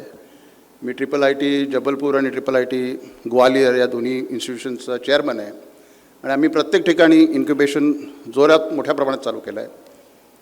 आत्ता गेल्या आठवड्यामध्ये मी स्वित्झर्लंडमधल्या IMD नावाची जे मॅनेजमेंट इन्स्टिट्यूट आहे त्यांना गेल्या 6 वर्ष मी त्यातल्या 50 लोकांना इथे इंडियात घेऊन येतो इंडिया दाखवायला. आणि इंडिया दाखवायला म्हणजे काय, इंडियातला बिझनेस दाखवायला. सो यावर्षी पहिल्यांदाच आम्ही त्यांना IIT बॉम्बेच्या इन्क्युबेशन सेंटरला घेऊन गेलो होतो. 50 जणांना मी एक लेक्चर दिलं आणि डॉक्टर घारपुरे म्हणून त्याचे इन्चार्ज आहेत IIT बॉम्बेचे, त्यांनी लेक्चर दिलं. आणि आयडिया इज की त्यांना हे बहुतेक सगळे युरोप, आफ्रिका, फार ईस्टमधली लोक आहेत 50 आणि हे सिनियर एक्झिक्युटिव्ज आहेत वेगळ्या देशातून आलेले. आणि they have no clue what India is all about. तर त्यांना इंडियाची ओळख करून देणं, अभिमानाने ओळख करून देणं. आणि जर का इंडिया ही इकोसिस्टममधली, जगातली स्टार्टअप इकोसिस्टममधली 3ऱ्या क्रमांकाची मोठी सिस्टम आहे, ती जगाला दाखवणं महत्त्वाचं आहे. याचे 2 परिणाम होतील. एक तर इंडिया ब्रँडिंग, इंडिया इंकचं ब्रँडिंग खूप सुधारेल आणि दुसरं म्हणजे कदाचित तिकडून जास्त इन्व्हेस्टमेंट इकडे येतील. गेल्या वर्षभरामध्ये 2022मध्ये साधारण $34.8 बिलियन इन्व्हेस्टमेंट स्टार्टअपमध्ये केवळ झाली. आणि आनंदाची त्याहून गोष्ट म्हणजे ही इन्व्हेस्टमेंट गेल्या वर्षी चायनापेक्षाही जवळजवळ 12% जास्त होती. याचाच अर्थ इंडिया स्टोरीमध्ये लोकांना आता विश्वास वाटायला लागला आहे. तिकडची जिओपॉलिटिकल सिच्युएशन म्हणा, कारण जिओपॉलिटिकल सिच्युएशन ही खूप महत्त्वाची असते. ईज ऑफ डुईंग बिझनेस म्हणा, गव्हर्नन्स इश्यूज म्हणा, या सगळ्यांचा परिपाक असा होतो की इन्व्हेस्टर्सचा एक देशाबद्दल किंवा देशाच्या इकॉनॉमीबद्दल एक विश्वास वाटायला लागतो. आणि आज जगभरात बघाल तर आपली इकॉनॉमी सर्वात जास्त वेगाने वाढते आहे. परत ती वाढत राहील असा एक विश्वास आपले राज्यकर्तेही देत आहेत आणि साधारण विरोधक सोडून सगळ्यांना वाटतो आहे. पण जगाला तो वाटतो आहे याचाच अर्थ, आणि त्याच्याचमुळे हे $34.7 बिलियन इथे आले. गेल्या वर्षापर्यंत भारतात साधारण 141 युनिकॉर्न्स तयार झाली आणि त्यांचं एकंदर मूल्य साधारण $350 बिलियन एवढं झालं. आणि त्यामुळे जो आपला आधीपर्यंतचा समज होता की सरस्वती आणि लक्ष्मी एकत्र राहत नाहीत, तर आपण हे दाखवून दिलं जगाला की सरस्वती आणि लक्ष्मी एकत्र राहतात. आणि श्रीमंत बनणं हा चोर असल्याशिवाय शक्य नाही असं काही नाही आहे. आणि IT इंडस्ट्रीने पहिल्यांदा दाखवून दिलं. आणि आता प्रत्येक नॉलेज एरामधला तुम्ही आम्ही सगळेजण हे जगाला दाखवून देतो आहे की ज्याच्याकडे ज्ञान आहे, जो ज्ञानाचा उपयोग करू शकतो, तो व्हॅल्यू क्रिएट करू शकतो, त्याच्याकरता इकोसिस्टम आपण तयार करतो आहे. आणि जर का तुमच्यापैकी कोणीही जर का नोकरी करायचा विचार करत असेल तर टाकून देतो, उद्योगात शिरा. कारण भारत हा गरीब देश नाही आहे. भारत खूप श्रीमंत आहे, कारण एवढी वर्ष शतकानुशतकं लोक भारताला लुटून नेत आहेत गोष्टी. आत्ता पण लुटत आहेत, फक्त लुटणारे वेगळे आहेत. तरीसुद्धा जेवढे भरपूर आहे. म्हणजे भारत गरीब नाही आहे, भारतातले लोक गरीब आहेत. आणि आपण गरिबी धन्यता मानतो बरेच वेळा. तर तशी काही मानायची आवश्यकता नाही आहे. लोळीपांगळी श्रीमंती आणि दर्जाकट गरिबीवर असं काही नसतं. कारण रडायचं असेल तर प्रत्येकाला रडायला लागणार आहे आयुष्यात. ते तुम्ही मर्सिडीजमध्ये बसून रडायचं का सायकलवर बसून रडायचं तुम्ही ठरवायचं. तर मर्सिडीजमध्ये बसून रडायला हरकत नाही सगळ्यांना, जेव्हा दुःख होईल त्याला. पण ते जर का करायचं असेल तर उद्योगात शिरणं महत्त्वाचं आहे. पहिल्यांदा त्रास होतो. ओके, माझा वेळ संपला. 1 मिनिट आणखी घेतो. तर आत्ता जी गोष्ट झाली की एक शमसुद्दीन नावाचा मुलगा आमच्या इन्क्युबेशन सेंटरमधला, काही बिझनेस बॅकग्राऊंड नाही, त्याने फार सुरेख प्रकारे सॉफ्टवेअर तयार केलं आहे. त्याच्यामधून सायन्सचे जे प्रयोग होतात ते तो व्हर्च्युअल रियालिटीमध्ये दाखवू शकतो. म्हणजे फिजिक्स, केमिस्ट्री आणि बायोलॉजीमधले. आणि मी कोकणात असताना कोकणातल्या शाळातून फिरत होतो तेव्हा मला एक सावंत नावाचे गृहस्थ भेटले आणि त्याने मला विचारलं की काही पैसे मिळू शकतील का, आम्हाला प्रयोगशाळा, मोबाईल प्रयोगशाळा पाहिजे. कारण बऱ्याचशा कोकणातल्या गावांमधल्या शाळांमध्ये आणि महाराष्ट्रात, भारतात हीच परिस्थिती आहे की प्रयोगशाळा शाळात नसतात. आणि जोपर्यंत मुलं प्रयोग करत नाहीत तोपर्यंत त्यांना ते संबंध कठीण जातं. आणि त्यांना मी काही मदत केली होती त्यावेळेला. पण नंतर मला लक्षात आलं की ही गाडीला सुद्धा म्हणजे मोबाईल प्रयोगशाळेला सुद्धा एक लिमिटेशन आहे, किती ठिकाणी जाऊ शकेल, त्याचा मेंटेनन्स वगैरे वगैरे, कारण ती मॅन परत करायला लागेल, त्याला कोणतरी शिक्षक पाहिजेत बरोबर. So I thought this was a great idea. म्हणून मी त्याला सहज बोलताना विचारलं की अडचण काय तुझी? म्हणाल थोडे पैसे पाहिजे होते. किती पाहिजेत? 10 लाख पाहिजेत. चल दिले म्हटलं. त्याने मला आता शेअर होल्डर्स ॲग्रीमेंट करून पाठवलं. त्याला समजलं पाहिजे हे सगळ्या गोष्टी, असं पटकन मिळतं असं नाही समजतं का मला. तर शेअर होल्डर्स ॲग्रीमेंट करून त्याने मला पाठवलं. म्हटलं हे सगळं तू करायचं होता आणि सगळं झालं की सही करून पैसे घेऊन जातो, पण मला तुझा प्रोजेक्शन्स दे, तुझा बिझनेस प्लॅन दे पूर्ण, आणि त्याप्रमाणे तू जातोस की नाही मी बघत राहीन. आता सगळे 10च्या 10 मिळणार नाही तुला, कारण तू उद्या तू अशी पण लोकं असतात की 10 लाख घेतात आणि उडून निघून जातात आणि सॉरी म्हणतात. सॉरी अगदी म्हणजे कटसी असेल तर सॉरी म्हणतात, नाही तर तोंडसं दाखवत नाहीत, फोन घेत नाहीत तुमचा. म्हणजे सगळ्या अनुभवातून आम्ही गेलेलो आहोत. मग आम्ही ते अक्कल खाती खर्च असं अकाउंट्समध्ये लिहितो. चार्टर्ड अकाउंट असल्यामुळे अकाउंट द्यायला लागतात मला. पण असं अक्कल खाती घालायला लावू नका, कारण माझे 10 लाख गेले तर दुःख नसतं, पण तुम्ही 10 कोटीला मुकलात हे तुमच्या आयुष्यात लक्षात येत नाही तुम्हाला. तर माझ्या मते आत्ता भारतामध्ये जी परिस्थिती आहे त्याच्यामध्ये उद्योग सुरू करायला याच्यापेक्षा चांगली संधी तुम्हाला कधीही मिळाली नव्हती आणि कदाचित पुढे मिळणार नाही. त्या संधीचा फायदा घ्या, स्वतःचा उद्योग चालू करा, चांगल्या प्रकारे चालू करा. पैसे भरपूर आहेत मार्केटमध्ये, कोणाला कन्व्हिन्स करायचं तरी तुम्ही ठरवा, कन्व्हिन्स करा कोणाला तरी. आणि जर का केलं तर तुम्ही आम्ही सगळे श्रीमंत हो, मग एकमेका सहाय्य करू, अवघे बनू श्रीमंत, असं म्हणायला हरकत नाही. धन्यवाद.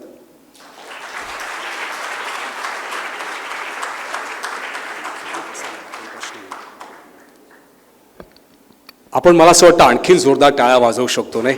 खरंच असं वाटत होतं की this interaction should not end, हे संपूच नाही. आणि जसं सर म्हणाले की the time is now, this is the time to get in.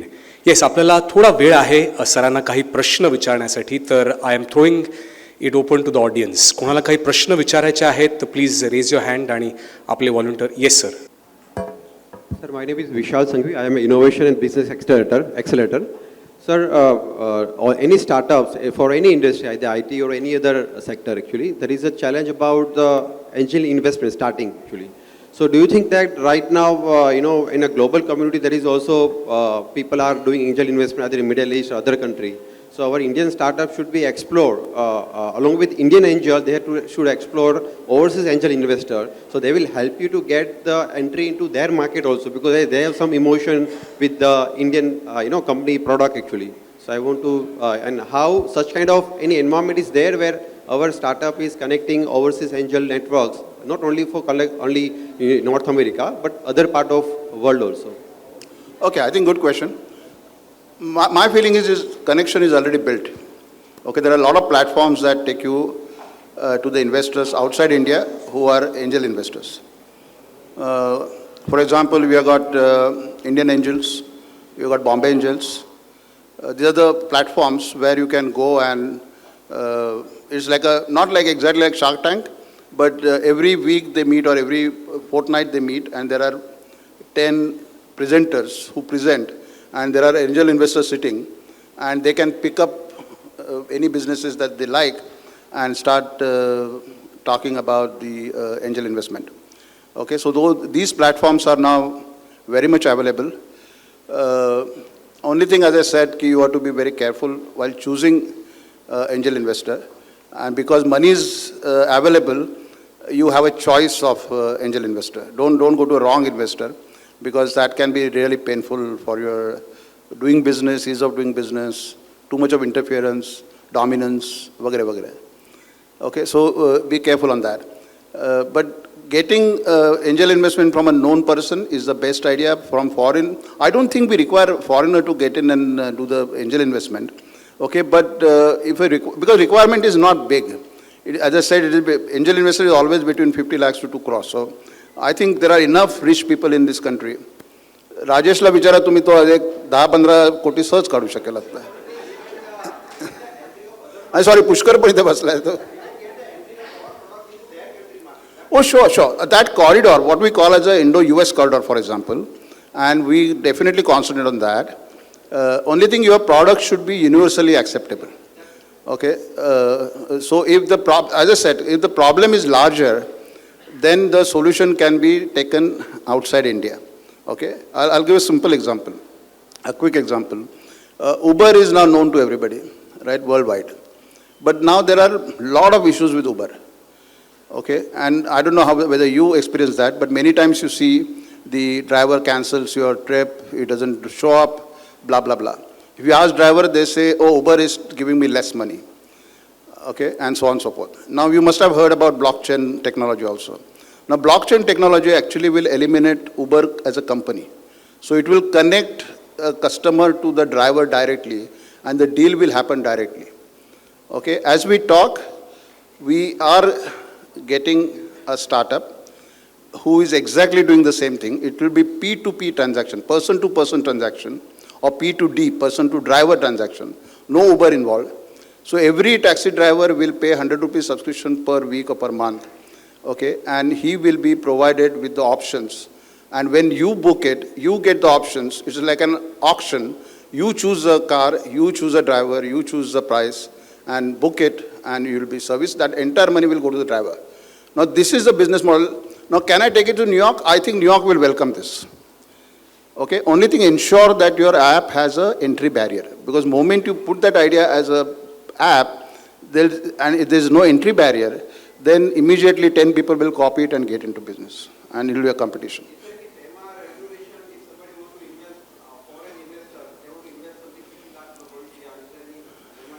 50 lakh, 1 crore, there is no FEMA. If you get money, just invest it. FEMA ka baad mein dekho.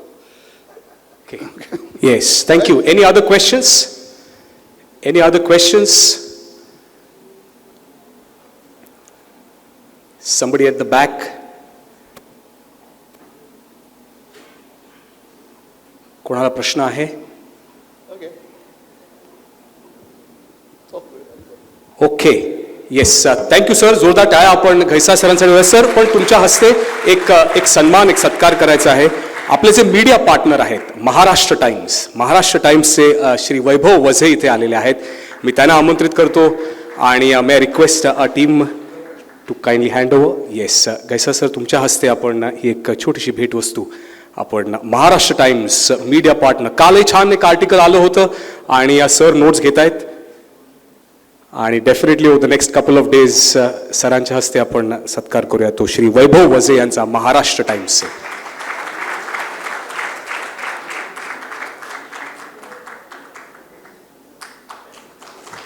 Yes yes, thank you sir, thank you. Yes, going ahead, आपलं पुढचं panel discussion असणारच आहे corporate social रिस्पॉन्सिबिलिटीवर, CSRवर. पण तत्पूर्वी आपल्यासाठी खास शुभेच्छा पाठवलेल्या आहेत. Special wishes for this Maharashtra business conclave from honourable minister of road transport and highways, government of India, Shri Nitin Gadkari. May request the team to play his wishes for all of us here at the Maharashtra business conclave. नमस्कार. महाराष्ट्रातील उद्योग क्षेत्राच्या विकासासाठी Maharashtra business exchange कॉन्क्लेव्हचं आयोजन दिनांक 23 February 2023 रोजी केलं जात आहे. याचा मला अतिशय आनंद आहे. मला याचं निमंत्रण पण मिळालं होतं, पण पार्लमेंटच्या सेशनमध्ये त्यावेळी मी बिझी होतो आणि विशेषतः दिल्लीला महत्त्वाच्या मीटिंगमुळे यावेळी येऊ शकलो नाही. त्याबद्दल क्षमाप्रार्थी आहे. महाराष्ट्र एक प्रगतिशील, समृद्ध आणि संपन्न राज्य आहे. मुंबईला देशाचं कमर्शियल कॅपिटल, इकॉनॉमिक कॅपिटल म्हटलं जातं. मुंबईमध्ये इन्व्हेस्टमेंटपासून तर इंडस्ट्रीयल डेव्हलपमेंटपर्यंत सगळ्या घडामोडी घडत आहेत. जे भारतातले सगळ्यात मोठे इन्व्हेस्टर आहेत ते मुंबईत आहेत आणि म्हणून स्वाभाविकपणे महाराष्ट्रातला एक उद्योगाचं कल्चर आहे. महाराष्ट्र सरकारच्या वतीने उद्योग क्षेत्राला अनेक सवलती मिळालेल्या आहेत. महाराष्ट्रातून एक्सपोर्ट मोठ्या प्रमाणावर होत आहे आणि महाराष्ट्राची विशेषता आहे की आता ॲग्रिकल्चर क्षेत्रात देखील महाराष्ट्राचं एक्सपोर्ट वाढलेलं आहे. नाशिकमध्ये सह्याद्री फर्म नावाची शिंदेची एक फार्मर सोसायटी आहे, प्रोड्यूस कंपनी, ते 1300 कोटी रुपयाचं एक्सपोर्ट करतात. आज इथेनॉलचं आपण मोठ्या यशस्वीपणे साखर उद्योगाला धरून इथेनॉलचं उत्पादन करतो आहे. आता हायड्रोजनमध्ये आपल्या शेतकरी आणि आपले कारखाने जाण्याच्या स्थितीत आहेत. येणाऱ्या काळामध्ये आपल्या ग्रामीण महाराष्ट्राचाही विकास झाला पाहिजे, उद्योगांचं विकेंद्रीकरण झालं पाहिजे, नवीन रोजगाराची निर्मिती झाली पाहिजे आणि ट्रान्सपोर्टपासून एज्युकेशन आणि हेल्थ क्षेत्रामध्ये नवीन प्रयोगाच्या द्वारे इन्व्हेस्टमेंट पण आली पाहिजे आणि आपला महाराष्ट्र सुखी समृद्ध संपन्न झाला पाहिजे. मी महाराष्ट्रातला आहे, मराठी आहे. मराठी साहित्य, मराठी संस्कृती, मराठी कला आणि विशेषतः मराठी नाटक, मराठी चित्रपट, मराठी गायक लता मंगेशकरपासून तर आपल्या सगळ्या गायकांनी महाराष्ट्राला आणि मराठी माणसाला खूप मोठा अभिमान मिळवून दिला आहे, स्वाभिमान मिळवून दिलेला आहे. आणि म्हणून निश्चितपणे आपला विशेष रूपाने हे जे महाराष्ट्राचं बिझनेस एक्सचेंज कॉन्क्लेव्ह आहे, हे महाराष्ट्रातल्या उद्योजकांना एक नवीन उद्यमशीलतेची प्रेरणा देतील आणि महाराष्ट्राला सुखी समृद्ध संपन्न करण्याकरता एक नवीन विजन देतील असा मला विश्वास आहे. या उपक्रमाला आणि उपक्रमात सहभागी होणाऱ्या सगळ्या उद्योजकांना माझ्या खूप खूप शुभेच्छा, त्यांचं अभिनंदन आणि त्यांच्या नेतृत्वाखाली महाराष्ट्राचा असाच उत्तरोत्तर विकास होईल असा विश्वास आहे. खूप खूप धन्यवाद. नमस्कार. खूप खूप धन्यवाद. रिअल विजनरी आणि त्यांचे हे थॉट्स. मला आठवतं आहे काही दिवसांपूर्वी सरांबरोबर मी एक कार्यक्रम केला होता. एक दिव्यांग क्रिकेट टीम आहे आपली, ते वर्ल्ड कप जिंकलेले. तर त्या दिव्यांग क्रिकेट टीमला म्हणताना मी म्हटलं होतं की where there is a will there is a way. आणि सर तेव्हा गेस्ट होते आणि त्यांनाही म्हटलं होतं की where there is a will there is a highway when we talk about Shri Nitin Gadkari. Can we have a round of applause for those wonderful thoughts coming in from the Honorable Minister of Road Transport and Highways, Government of India. Thank you, sir. पुढचा आपला topic, आपलं discussion असणार आहे ते आज आपण ह्याच्यावर खूप काही चर्चा करत असतो. जसं मगाशी म्हटलं होतं की you may earn profits but you are earning that because of the society. समाजामुळे तुम्ही ते एक प्रॉफिट कमवताय, पण त्याच्यामध्ये तुम्ही एक भानही ठेवलं पाहिजे to give it back to the society. So our speaker for discussing this topic on corporate social responsibility, she's a director, HR and administration at Nichem Solutions Private Limited. विज्ञान आणि रसायनशास्त्राच्या मदतीने आपलं रोजचं आयुष्य सुखकर करणाऱ्या अनेक उत्पादनांची निर्मिती करणारी विश्वसनीय कंपनी म्हणजेच नायकॅम. 2014 साली सुरू झालेल्या या कंपनीची आज 125हून अधिक उत्पादनं आहेत जी जगभरातल्या अनेक देशात निर्यात केली जातात. नायकॅमला आत्मनिर्भर भारत पुरस्कार मिळाला असून आजवर त्यांच्या नावे 4 पेटंट्स आहेत. व्यवसायात ही प्रगती करत असतानाच ते आपलं सामाजिक दायित्वही जपत आहेत. म्हणूनच गेली अनेक वर्ष मिती ग्रुपतर्फे आयोजित दिव्यांग व्यक्ती आणि संस्थांचा सन्मान करणाऱ्या गगनाला पंख नवे पुरस्कारासाठी नायकॅमचं मोलाचं सहकार्य कायमच लाभलं आहे. याचबरोबर दिव्यांग व्यक्तींच्या आयुष्यावर आधारित प्रकाश वाटा ही डिजिटल मालिका सुद्धा नायकॅम आणि मिती ग्रुप यांनी मिळून तयार केलेली आहे. या मालिकेचे एकूण 60 भाग झाले आहेत, ज्यातून दिव्यांग व्यक्तींचा संघर्ष आणि त्यांच्या पालकांचा प्रवास ह्या दोन्ही गोष्टी प्रेक्षकांसमोर मांडल्या जातात. जोरदार टाळ्यांनी आपण स्वागत करूया श्रीमती लीना राजे यांचं आणि त्यांचा विषय corporate social responsibility. Thank you so much. Good afternoon everybody. गैसा सरांच्या लेक्चरनंतर जे कधी संपूच नाही असं वाटत होतं. अतिशय सुलभ शब्दामध्ये त्यांनी आपल्या सगळ्यांना इन्व्हेस्टमेंट म्हणजे काय ते समजावून सांगितलं. आणि त्याच्यानंतर आता मी ती इन्व्हेस्टमेंट कशा प्रकारे वापरायला पाहिजे ह्याच्यावर थोडासा प्रकाश टाकू इच्छिते. पण जसं म्हटलं तसं सर तुमच्या एवढ्या सुंदर सेशननंतर लोकांना ह्या विचाराकडे वळवताना कदाचित थोडासा त्रास होईल. कॉर्पोरेट सोशल रिस्पॉन्सिबिलिटी या विषयावर इथे आज मला आपल्याशी संवाद साधायला बोलवल्याबद्दल मिती ग्रुपची मी अतिशय आभारी आहे. आमची कंपनी नायकॅम सोल्युशन्स MSME कॅटेगरीतली कंपनी आहे. आत्ता ह्यांनी सांगितल्याप्रमाणे 2014 साली आम्ही आमचं मॅन्युफॅक्चरिंग युनिट मोठ्या प्रमाणामध्ये चालू केलं. त्याच्या आधी आमची छोटी छोटी कामं चालू असायची. आणि जसं हे आमचं काम चालू झालं तसंच आम्ही सोशल रिस्पॉन्सिबिलिटी आत्मसात केली असे पण म्हणूया. नायकॅममध्ये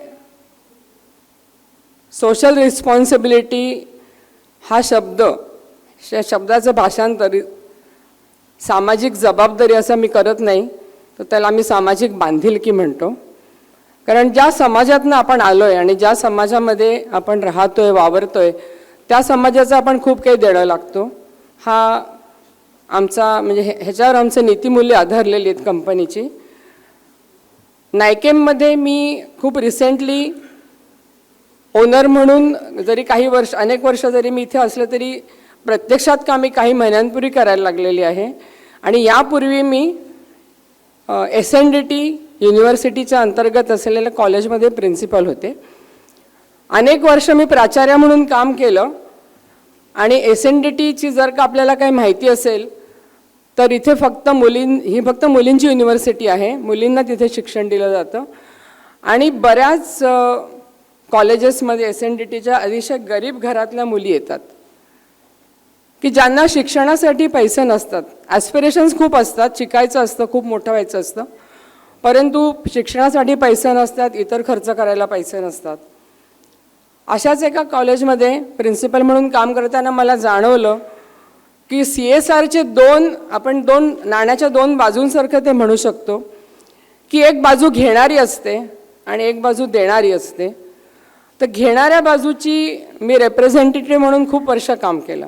आणि मला जाणवलं की समाजाच्या ह्या तळागाळामध्ये इतकी काही गरज आहे की जे लोक देऊ शकतात त्यांनी भरभरून द्यायला पाहिजे.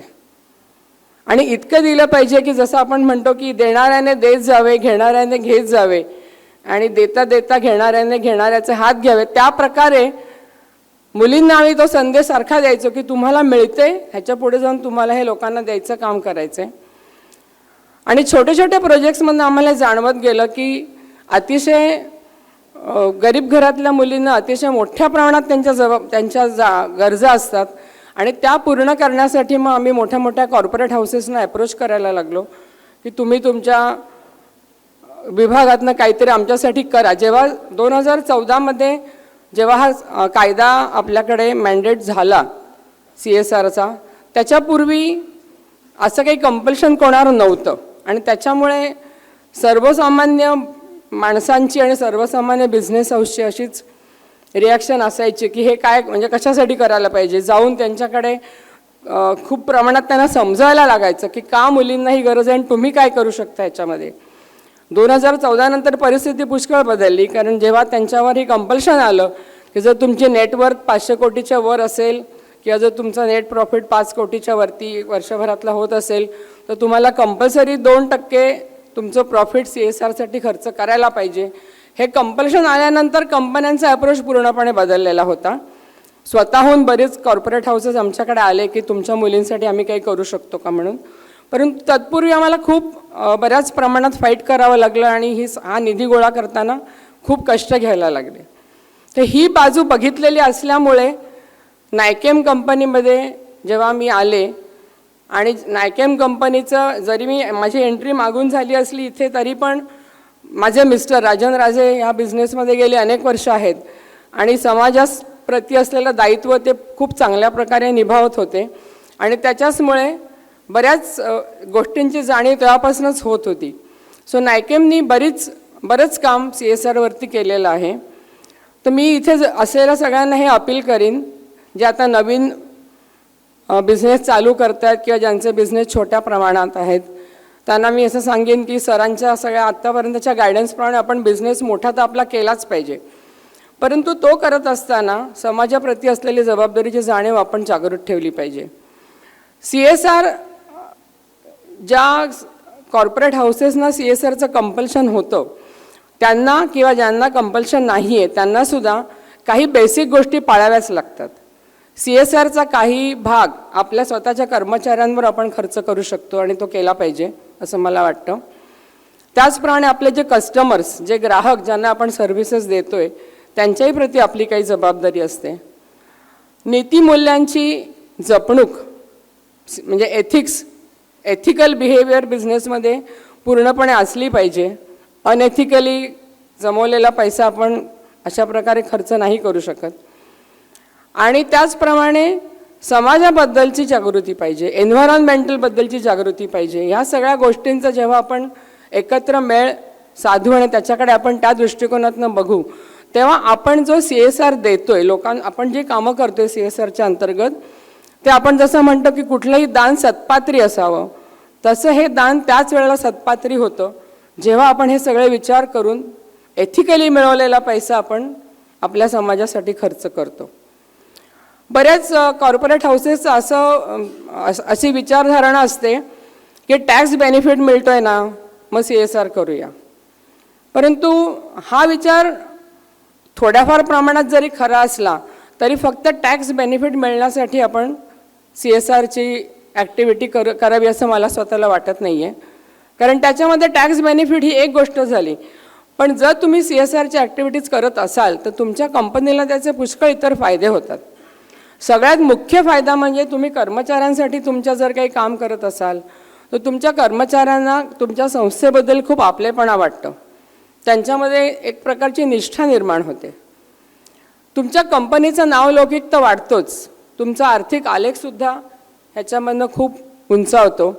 आणि मुख्य म्हणजे आपण आपल्या वातावरणासाठी, आपल्या पर्यावरणासाठी, आपल्या समाजासाठी जे काही करतो त्याच्यातनं आपल्या कंपनीला एक प्रकारचं वेगळंच कॉन्फिडन्स, एक वेगळ्याच प्रकारचं बूस्टिंग मिळतं. त्यामुळे मला असं वाटतं की हे सगळे इतर फायदे लक्षात घेता आपण निश्चितपणे CSRचा विचार चांगल्या ह्या दृष्टिकोनातनं केला पाहिजे. CSR भारतात जसं सुरू झाला 2014 पासून कंपल्सरी झाल्यानंतरसुद्धा देशात खूप वेगवेगळ्या प्रकारचे चांगले म्हणजे बदल घडून आलेले आहेत, क्रांतिकारक बदल घडलेले आहेत. सगळ्यात पहिलं जसं मी म्हटल्याप्रमाणे मुलींचं शिक्षण गेल्या 8-10 वर्षाचं जर का आपण स्टॅटिस्टिक्स गोळा केलं तर असं लक्षात येईल की मुलींचं शिक्षणामध्ये असलेल्या मुलींची संख्या खूप वाढलेली आहे. त्याचप्रमाणे प्लेसमेंटमध्ये जाणाऱ्या मुलींची संख्या पण खूप वाढलेली आहे. मुलींना नोकऱ्या हव्या असतात, त्या दृष्टीने त्यांना स्किलिंग आणि अपस्किलिंग करायची इच्छा असते. तर हा CSRचा एक प्रमुख फायदा झालेला आहे. त्यानंतर वातावरणाच्या बाबतीत आपण जागृत झालो आहे. ग्लोबल वॉर्मिंग किंवा जे काही बदल होतात वातावरणात की ह्याच्यासाठी आपण काय करू शकतो अशा दृष्टीने पण खूप कंपन्या विचार करत आहेत. सोलर एनर्जीचा वापर आपण कशा प्रकारे करू शकतो, त्यासाठी आपण काय करू शकतो, त्याची काही प्रोजेक्ट्स करता येतील का, हाही विचार बरेच लोक करताना दिसत आहेत.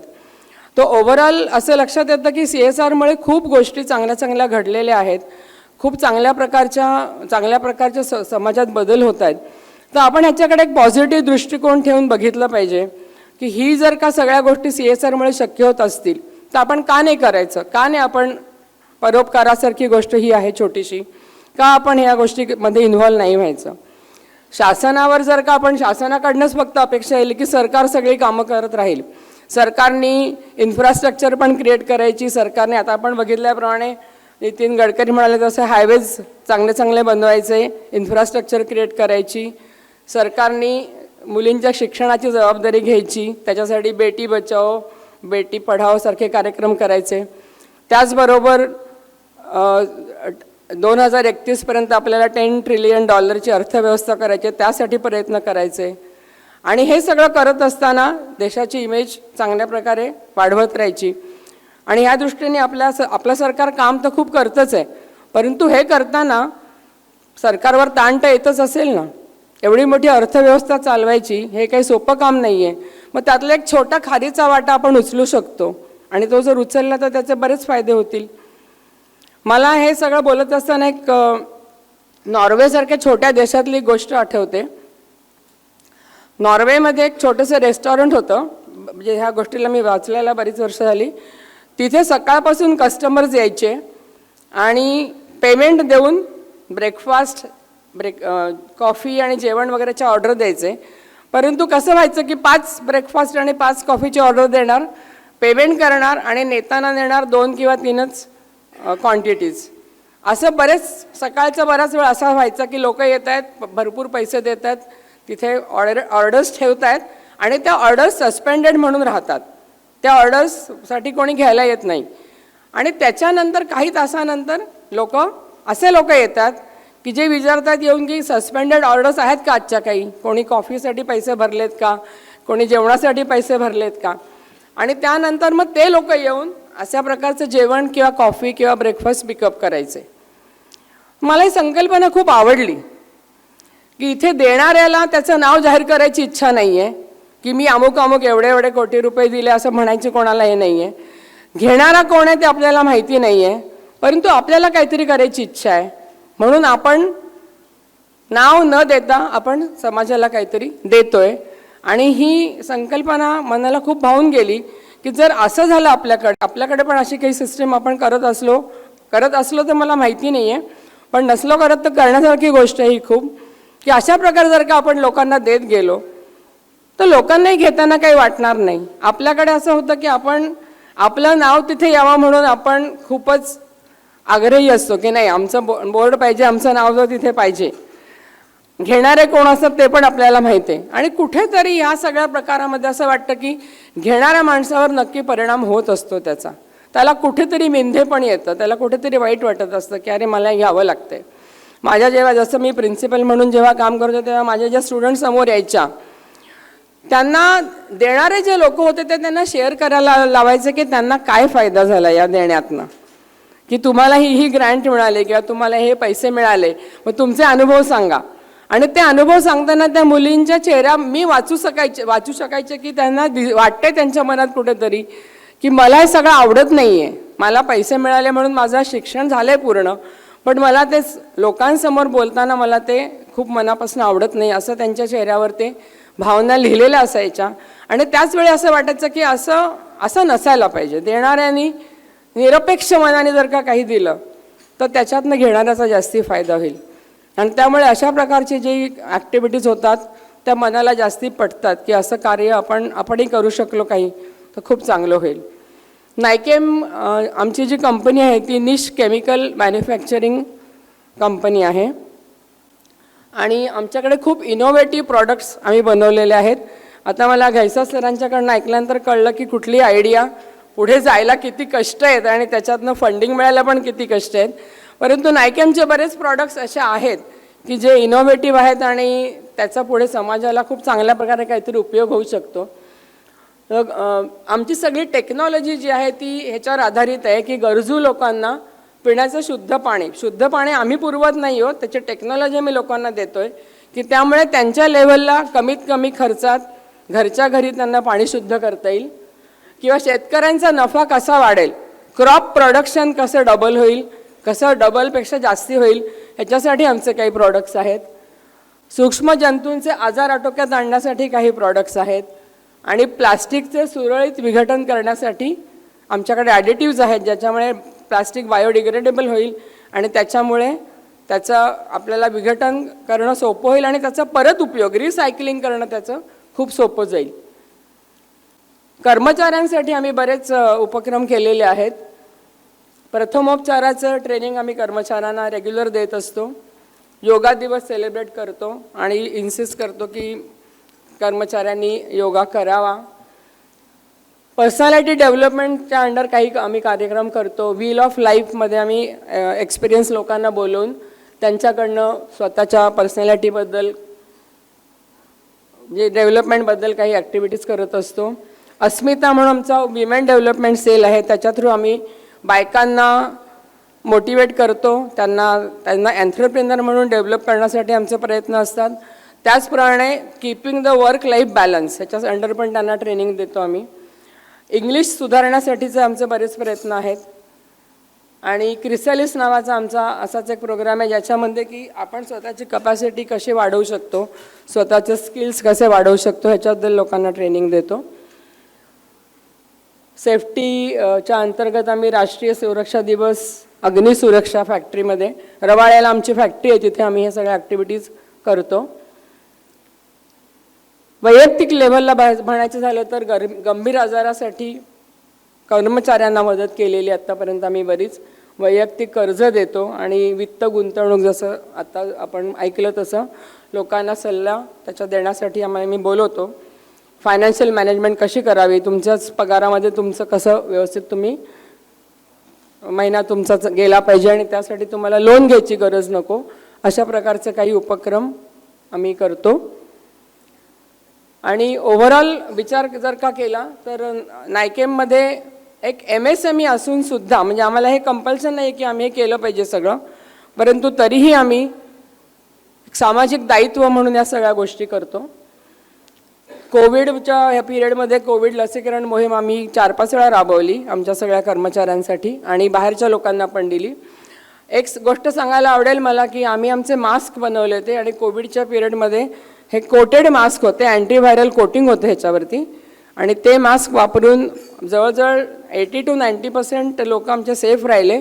आणि हे मास्क आम्ही खूप प्रमाणात वाटले त्या पिरियडमध्ये बऱ्याच लोकांना, म्हणजे शाळा, हॉस्पिटल्स, त्याच्यानंतर बऱ्याच अशा सार्वजनिक ठिकाणी पोलीस अकॅडमीजमध्ये पोलीस स्टेशन्सना वगैरे आम्ही हे मास्क दिले, कारण त्या लोकांना काही चॉईस नव्हतं, त्यांना जावंच लागत होतं या पिरियडमध्ये घराबाहेर.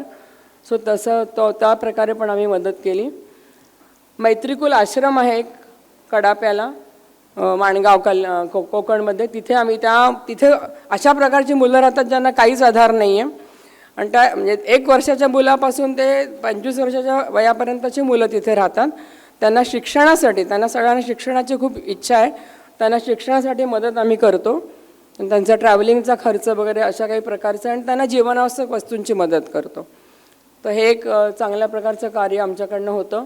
फॅन्ड्री फाउंडेशन म्हणून एक ऑर्गनायझेशन आहे जी वृद्ध लोकांसाठी काम करते किंवा सर्व थरातल्या लोकांसाठी काम करते. त्यांनाही आम्ही जशी जमेल तशी मदत, कपडे, अन्नधान्य, पैसे वगैरे असं काही मदत त्यांना आम्ही करत असतो. जागृती पालक संस्था म्हणून एक डिसेबल्ड मुलांसाठीची संस्था आहे. तिथे आम्ही त्यांचे दर महिन्यात त्यांना आम्ही 1 दिवस चांगल्या प्रकारचं जेवण काहीतरी देतो आणि त्यांना रेग्युलर रेशनिंग वगैरे असं काही द्यायचं असेल तर ते देतो. शालेय वस्तूंचं वाटप ह्या दगडी शाळा म्हणून एक शाळा आहे तिथे करतो. आणि महिला आणि बाल आरोग्य शिबिर किंवा वृक्षारोपण अशा प्रकारचे कामं पण आमच्याकडनं झालेली आहेत. एक ॲपल बोर झाडं लावली होती आणे गावामध्ये, 100 रोपं दिली होती आम्ही, आणि आज ती झाडं आता मोठी झाली आहेत आणि त्याला फळं यायला लागलेली आहेत. तर अशा प्रकारचं काही वेगळे उपक्रमसुद्धा करू शकतो. शुद्ध पाण्यासाठी त्यांना फिल्टर दिले होते त्यावेळेला. टेक्नॉलॉजी त्या लोकांना देण्याचा उपयोग नव्हता, पण त्यांना आम्ही फिल्टर दिले होते. पण अदरवाईज आमची टेक्नॉलॉजी आहे ज्याच्यामुळे लोकांना पाणी कमी पैशात शुद्ध करता येईल. कोकणासाठी पूरग्रस्तांना मदत वगैरे हे सगळे म्हणजे हे उपक्रम असे आहेत की जे कोणी करू शकतं आणि काही स्पेसिफिक गरज नसतानाही आपण करू शकतो. मिती क्रिएशन्स बरोबर आम्ही हा कार्यक्रम 2 वर्ष चालवला, 1 वर्ष काहीतरी. आणि प्रकाश वाटा म्हणून ह्याच्यामध्ये सगळ्या दिव्यांग मुलांच्या आईवडिलांशी आम्ही संवाद साधला, त्यांना येणारे प्रॉब्लेम्स काय करू शकतो आपण याच्यावरती, अशा सगळ्या प्रकारे हा कार्यक्रम. आणि त्याचंच एक फॉलोअप म्हणून वसा पालकत्वाचा, की ह्या मुलांच्या आईवडिलांना कशा समस्या येतात आणि त्याच्यातनं त्यांना बाहेर पडायला काय मार्ग मिळू शकतो, काय मार्ग ते काढू शकतात, ह्याच्यावरती हा कार्यक्रम अरेंज केलेला होता. गगनाला पंख नवे या कार्यक्रमात आम्ही दरवर्षी सहभाग घेतो आणि जे काही शक्य असेल आम्हाला ते या मुलांच्यासाठी आम्ही करतो. तर अशा प्रकारे काम आम्ही करतोय. मला फक्त परत एक मुद्दा इथल्या सगळ्या नवोदित बिझनेस चालू करणाऱ्या लोकांना किंवा ज्यांचा बिझनेस छोट्या प्रमाणात चालू त्यांना सांगायचं, मेसेज द्यायचा आहे की कोणी काही कंपल्शन केलं आहे म्हणून करण्यापेक्षा आपल्या मनाने आपल्याला असं वाटू द्या की आपण काहीतरी समाजासाठी केलं पाहिजे, त्याच्यातनंच काहीतरी एखादी आपली अशी चांगली कुठली तरी संस्था डेव्हलप होईल, काहीतरी चांगलं कार्य आपल्यातनं घडेल. जसं आपण सीट बेल्ट पोलिसांनी कंपल्शन केल्यावर लावतो किंवा जसं आपण हेल्मेट आपल्यासाठी घालत नाही आपण, तर पोलिसांनी आपल्याला फाईन करू नये म्हणून घालतो, तशा प्रकारे CSR राबवला जाऊ नये. त्याचा उद्देश फक्त टॅक्स वाचवणं हा नाही आहे.